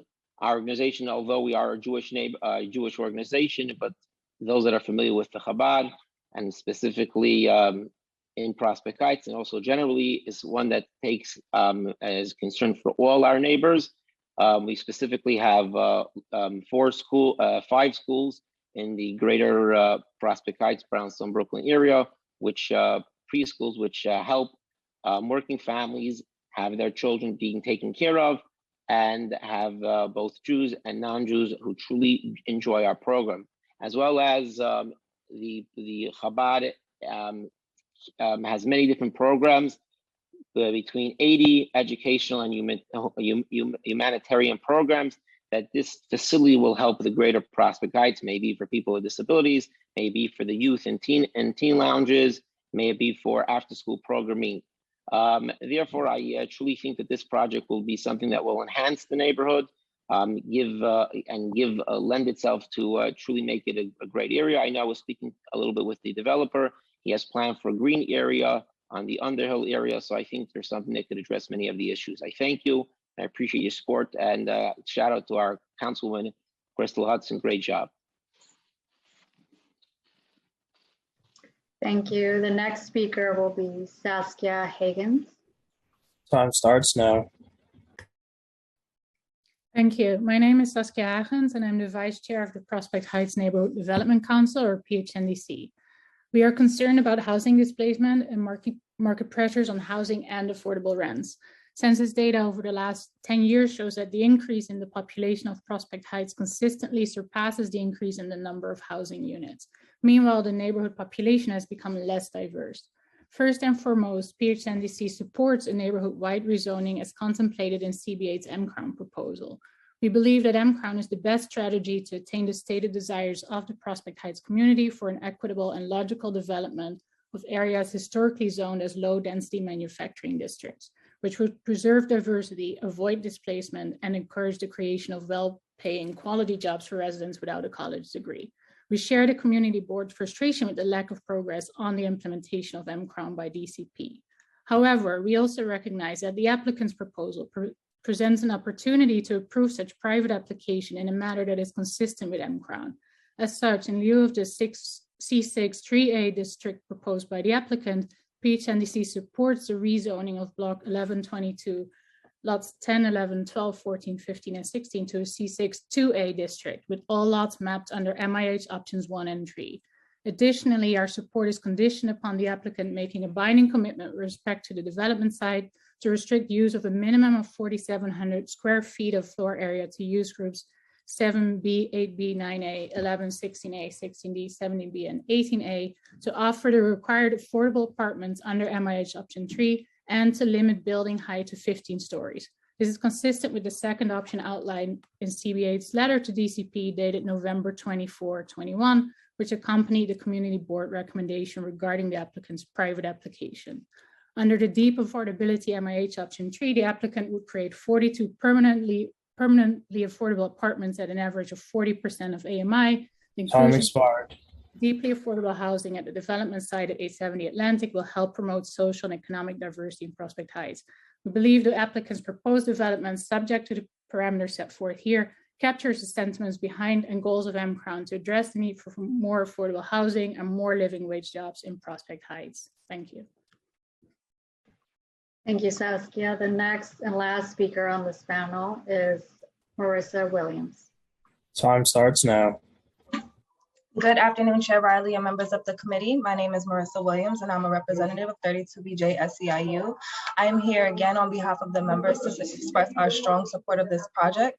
The developer YNT has applied to build a new mixed-use story building with 4,200 square feet being allocated for a community school. We are pleased to announce that the developer has reached out to make an early and credible commitment to provide prevailing wage jobs to the future building service jobs at this site. We estimate that this rezoning will allow for the creation of new property service jobs and 57 to 69 affordable units. These jobs are typically filled by the local members of the community, and because of this commitment, will pay family-sustaining wages, which will help bring working families into the middle class. These apartments and community services are needed for working people in Brooklyn. This commitment to good prevailing wage jobs will give opportunity to upward mobility, security, and dignity for working class families. 32BJ supports responsible developers who invest in the communities where they build, and we know that this development will continue to uphold the industry standard and provide opportunities for working families to thrive. Thank you. Thank you, Marissa. Chair, there are no council members with questions for this panel, so I'm going to call on the next panel, which will be Esteban Giron, Kathy Iceland, Jack Robinson, Mimi Mitchell, and Kaja Cole. First speaker on this next panel is Esteban Giron. Time starts now. Hi, can you hear me? We can hear you. Thank you. Yeah, so following up on the testimony from the previous application, I just want to once again point out that the language is very tricky here when they're saying approval, that the community board somehow approved this. What the community board approved was a recommendation to have these applications sent back, withdrawn, and then do a neighborhood-wide rezoning. So it is a bit of a tricky language the community board intended here. I just want to also point out that out of everybody that's spoken today, every single tenant, low income, Black and brown New Yorker, is obviously on the same side. So that should tell you something about how we feel this is going to affect us. It gets really frustrating to hear, basically everyone who's not in our situation tell us what's best for us, and we're pretty tired of it. So we really need you to not approve this application. Let us go back and actually have a process that is integrated with what the council member wants, what the former mayor said that he wanted. Like this is possible. So give us a chance to do it. Thank you.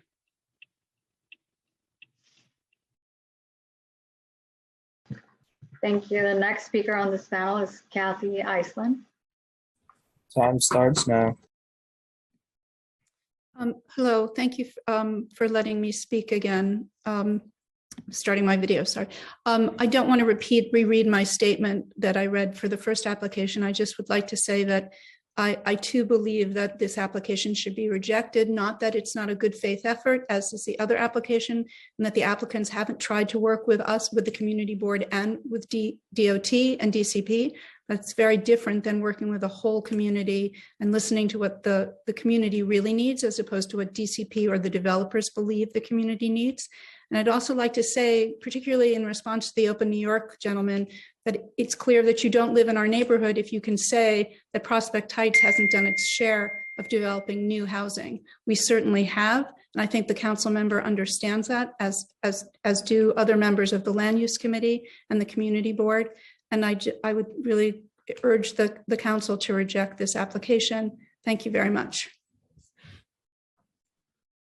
Thank you, Kathy. The next speaker on this panel is Jack Robinson. Time starts now.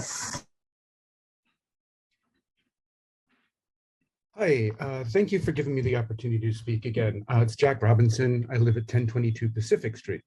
I'm a member of the CB8 Land Use Committee, a new one, and it's been a really challenging couple of months with that. But we care, and that's why we're here. It was said that there was a conditional approval from CB8. The only consensus from CB8 was that we should have a neighborhood-wide plan. The CB8 vote was very close and made a contentious, which was made more contentious by the leadership's decision to eliminate the chat function in the meetings, leaving dissent and discussion between members silenced. The resolution was like, if not able to, but I think we're able to. Can one of the most powerful legislative bodies in the country, the City Council, help DCP to make this work? We're making some major changes to our neighborhood and the way that it's used, and that's important, and we need to do that, but we need to do it holistically. The actual community I live in leans on the side of constraining construction. As a member, I think I should amplify my neighbors' voices. And it seems like the EISs for the Atlantic Avenue projects are being watered down by separate applications and not being considered into a whole neighborhood plan. The shadows alone by the 1010 Pacific Street development, there's still snow on the ground because of the shadows. It's not allowing it to melt. We want development, planned development, and infrastructure in mind. Please do not favor this proposal. Thank you. Thank you, Jack. The next speaker on this panel is Mimi Mitchell. Time starts now. Okay, am I being heard? Yes. Nope. Oh, okay, good, great. I'm also going to be taking an extra minute from Mr. Esteban Giron's speaking because he only went a minute and he just yielded it to me. But anyways, hi, my name is Mimi Mitchell. I'm a longtime tenant. I've been here for over 17 years in Prospect Heights. I am a member of Crown Heights Tenant Union and also a volunteer advocate of Legal Hand Crown Heights. We serve Crown Heights and surrounding communities. Anyways, what I wanted to talk to you guys, I didn't want to repeat my prior testimony, but I do want to talk about the definition of affordability. It seems to be that phrase affordability, that word seems to be thrown around a little bit loosely. I've been hearing it being thrown around a little loosely. We need to understand what affordability means, and we also need to understand who needs the housing. I keep hearing you all say that, oh, you know, Prospect Heights needs more housing, it needs more housing. Who exactly are you referring to when you say that? Are you referring to the people who can afford the housing, the current housing, or are you referring to people who can afford the old housing, i.e. the old rents or the current rents? Because it isn't affordable currently right now, and it's just increasing daily. And it's developments like this that contribute to that mess. The gentleman from Open New York said that, you know, if Prospect Heights didn't continue to build more housing, that displacement would happen in other communities, in its surrounding communities. My question is, why are we the ones who have to bear the brunt of that? Why is Prospect Heights the one who has to continue, I should say, not even bear it, but to continue to have to bear that brunt? We've been bearing it. We've been bearing it for the last 7 years plus, and it's had disastrous effects. And it's without a comprehensive, community-based, community-led housing plan that brought us here in the first place. I'm taking my 1 minute. The lack of it is how we arrived here in the first place. So this is our opportunity not to repeat the mistakes of our past, but to actually create a beautiful blueprint that we can all use going forward so that we can all have our goals met and not be pushed out of our neighborhood. So with that, I and the people that support me strongly, strongly reject this plan. Thank you. Thank you, Ms. Mitchell. And just for further clarifications, you cannot yield your time to another member, but I do not mind giving you additional time. Thank you, Ms. Mitchell, for your testimony. Chair, the last speaker on this panel is Kaja Kul. Time starts now. Hi again. Thank you for letting me speak again. And I just want to say how much I appreciate Councilmember Hudson's effort having stepped into this process at the last minute. And as you could hear from previous testimony, it's really messed up. Opinions of what the community board actually decided they want to recommend or not recommend are not even entirely clear. I want to point out one thing, and that is about the sense of urgency. We heard both developers support a neighborhood plan, so why don't we do that? I wholeheartedly believe it's not going to take us 7 years. We can do this quick. We're all committed to it, but we would come out with a better process. And just to give you an example of how the sense of urgency can also go in terribly wrong, this is exactly what happened with the neighboring property, 840 Atlantic. The same argument was used to rush and negotiate the so-called community benefits agreement, which, to my knowledge, is not something the community has actually access to. I don't really know what's in it.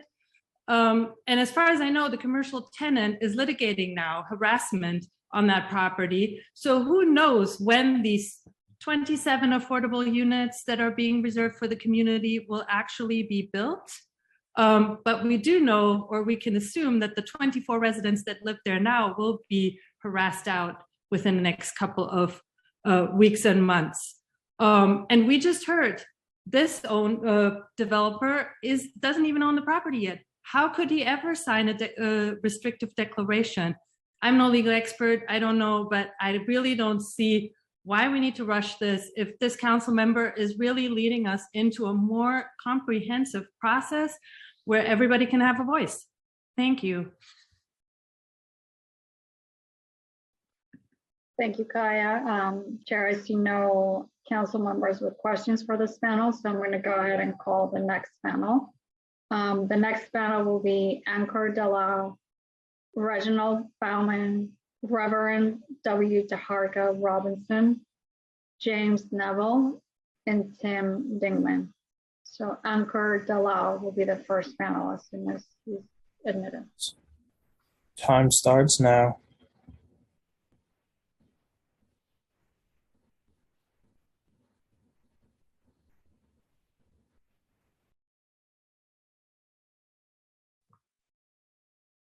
Seems like he's not in the meeting yet. Ankur, are you there? He's in now. Hi, can you hear me now? Yes, we can hear you, Anchor. Okay, thank you. I'm here to speak in favor of 870, 888 Atlantic. I think it's an excellent proposal. It's 228 new homes, including 69 affordable homes in a neighborhood, the census tract of which has median household incomes above 100,000.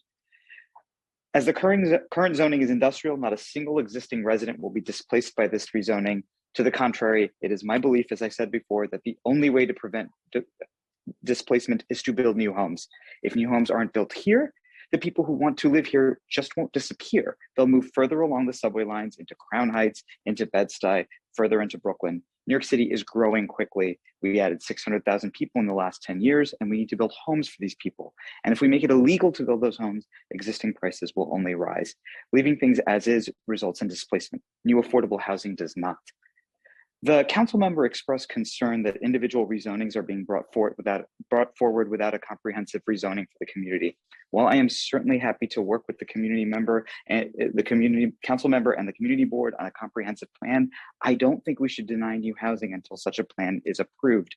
The recent Gowanus comprehensive rezoning took over 10 years to complete, and our housing crisis is profound. We can't afford to wait 10 years for more homes. And I know several people who have spoken before said we don't have to rush things, but I think that's an easy thing to say when you already have a home. There are people who are facing rent increases of 30 or 40% if they live in a free market rental. And there are people who want to move here today. For them, the uncertain prospect of a rezoning that may or may not happen over the next 2, 3, 4 years is not worth it. You have to build the homes for people who need them today. I also think that the MCRON framework is a fine start, but I don't know if it's sufficient for the neighborhood's current housing needs. I've been to many CB8 land use meetings, and my overwhelming impression is that a lot of people are using this desire for a comprehensive rezoning to kind of make excuses for other things that they don't like about changes to this neighborhood, including complaints about lights, about shadow. Really, the most important thing we need right now are homes. That's more important than anything else, and we need to build them as quickly as possible. Thank you. Thank you. The next speaker is Reginald Bauman. Time starts now. Good afternoon, everyone, Chairman, and to the distinguished panelists and elected officials. My name is Reginald Bowman. I'm the senior member of the Citywide Council of Presidents that represents the public housing in the entire city of New York. I'm also a former resident of Clinton Hill. I was born in 1952 and raised on Green Avenue. So I have somewhat of a serious familiarity with this entire area. And I'd like to add my voice of support for this project. I think it's important to understand that as we move forward in the 21st century and we look at the housing problem in our city, that one of the things was that I was surprised that at this age in my life, in the 22nd year of the 21st century, that we would still be debating how to construct urban living spaces in these areas. I think that the combination of partnering with the private sector and the public sector has been evident in some of this process. And I think it's important to take into consideration that during this time, especially after the pandemic, that it's important right now for us to have a sense of urgency to construct housing and livable units so that the people of the communities, not only in the one that we're discussing, but the ones in the immediate area that are impacted by this type of project will all have some place to live, and that these areas be collaborated on so that these types of facilities and homes can be constructed in a timely fashion. I think that there is no question that right now, if you look across the bay or look across the river, you'll see, to close, you see high-rise buildings being built up for luxury people going up 100 stories high and what have you. We are living in an urban area where it's time to understand that this type of project is necessary, it's viable, and it needs to be constructed as soon as possible to meet the area needs for the people of this community. And I say this as a person who was born and raised in Clinton Hill and knew that it was back then, that area has always been integrated, and the people worked together to make sure that the environment and the community was built and constructed to meet the needs of the community. So if we work together, I think we need to support this project and others like it so that we can see affordable housing get built for the people of the community in the city who much need it. Thank you very much. Thank you, Reginald. The next speaker on this panel is Reverend W. DeHarka Robinson. Time starts now. Thank you for allowing me back on. I had made an error and I was actually on the wrong panel. So I thank you for allowing me to come back and testify in this situation.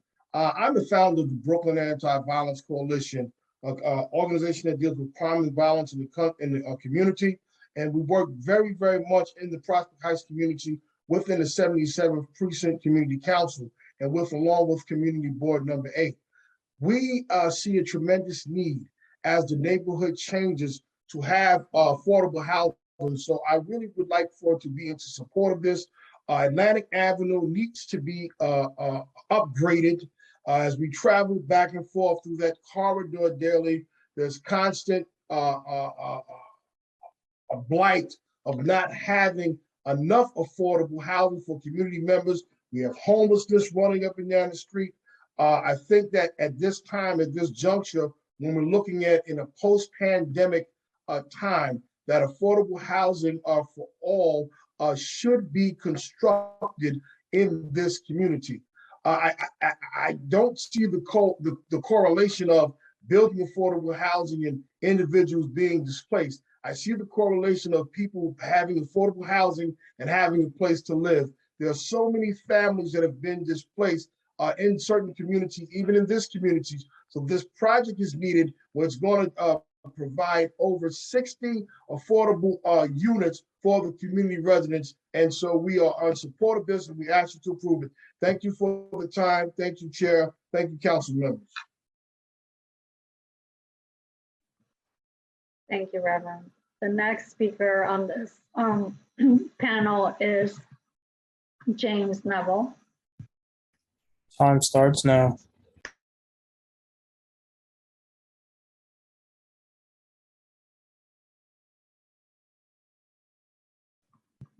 James, are you there?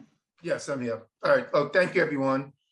First, I want to thank the chair for that clarification of the yielding of time one to another. That was very appropriate. Also, the greatness of a people is how they treat the less fortunate. I believe that it should be maybe 50% affordable housing As you know, New York City is in a housing crisis. Thank you, Mr. Bowman, for your testimony. We can't afford to delay this construction of this new project. This project will deeply bring affordable apartments and upgrade the area. And that's what's needed the most. Partnering with the private sector has helped move forward projects along faster. So we just need to get this thing up on board. We need to get this thing working. We need to get this thing as soon as possible. And as I said, I think it should be at least 50% affordable units that should be developed. All this stuff I hear about 25%, even the construction process. Oh, well, we're gonna whatever the guys who's doing. Oh, we're gonna designate 25%. I think these guys should do at least 50%. Why is it? Oh, what is this 25%? Why is we being cut short? Why is the minorities are being cut? Why are you like 25% is the privilege? That's not a privilege. It should be 50% of minority construction workers. You know, not 20%, 25. 50% needs to be construction in that project doing this here. That's like handing me a fish bone when I want the whole fish. I want a sea bass. I don't want no fish bone. So I think we should consider doing more work with when the project begins. Get 50% of minority workers inside there. You know, I'm not asking for 75%, but let's at least get 50% of our minority contractors in there getting this project up and developing our community, our neighborhood, which I love Brooklyn so much, get it up and running in a positive manner. Thank you very much.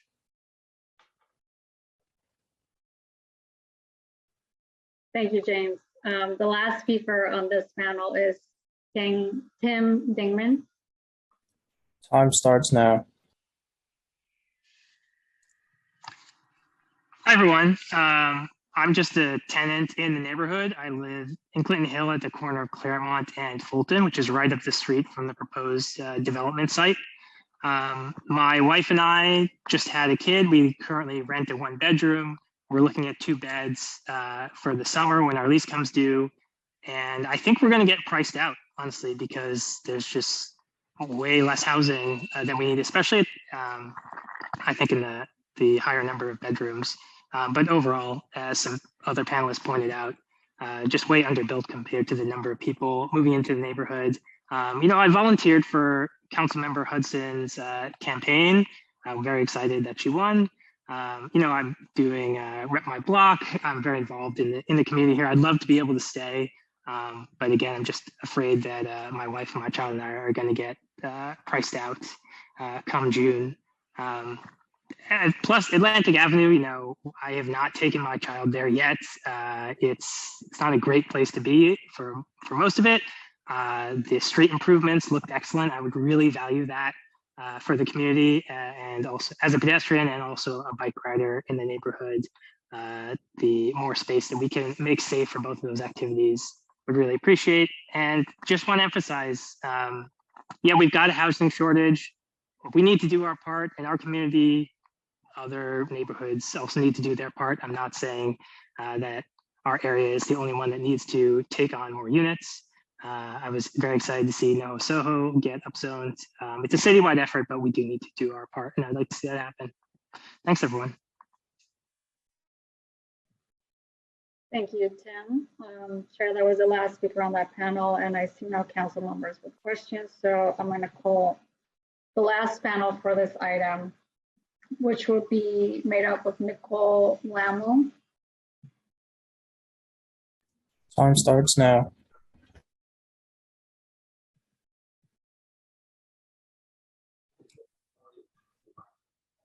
Nicole, can you hear us? Yes. Hello again. Can you hear me? Yes. Okay. Hello again. I am also not going to reread what I said earlier, but I urge to please reject this proposal in favor of a community-wide rezoning idea. I understand that we all need housing, of course, and that the affordability is very, very, very important. And that's why I think we need to rethink these proposals, this proposal. I'm on Google Alert about our neighborhood, and all the apartments that I get alerted for are like $3,000 for a 2-bedroom, like prices that are outrageous. I'm lucky to be able to live in this neighborhood for 20 years because I'm in a rent stabilized situation, and I wish that situation upon everybody. And therefore, I urge that we rethink these proposals. And again, I'm not against development, and we need new buildings, but just not of this nature. Thank you for giving me the opportunity to speak again, and thank you for all you do. Thank you, Nicole. Chair, I see no other speakers signed up to testify, but I'm going to go ahead and do a last call, just in case. If there are any members of the public who wish to testify on the 870-888 Atlantic Avenue proposal, please press the raise hand button now. The meeting will briefly stand at ease while we check for any newly registered members of the public.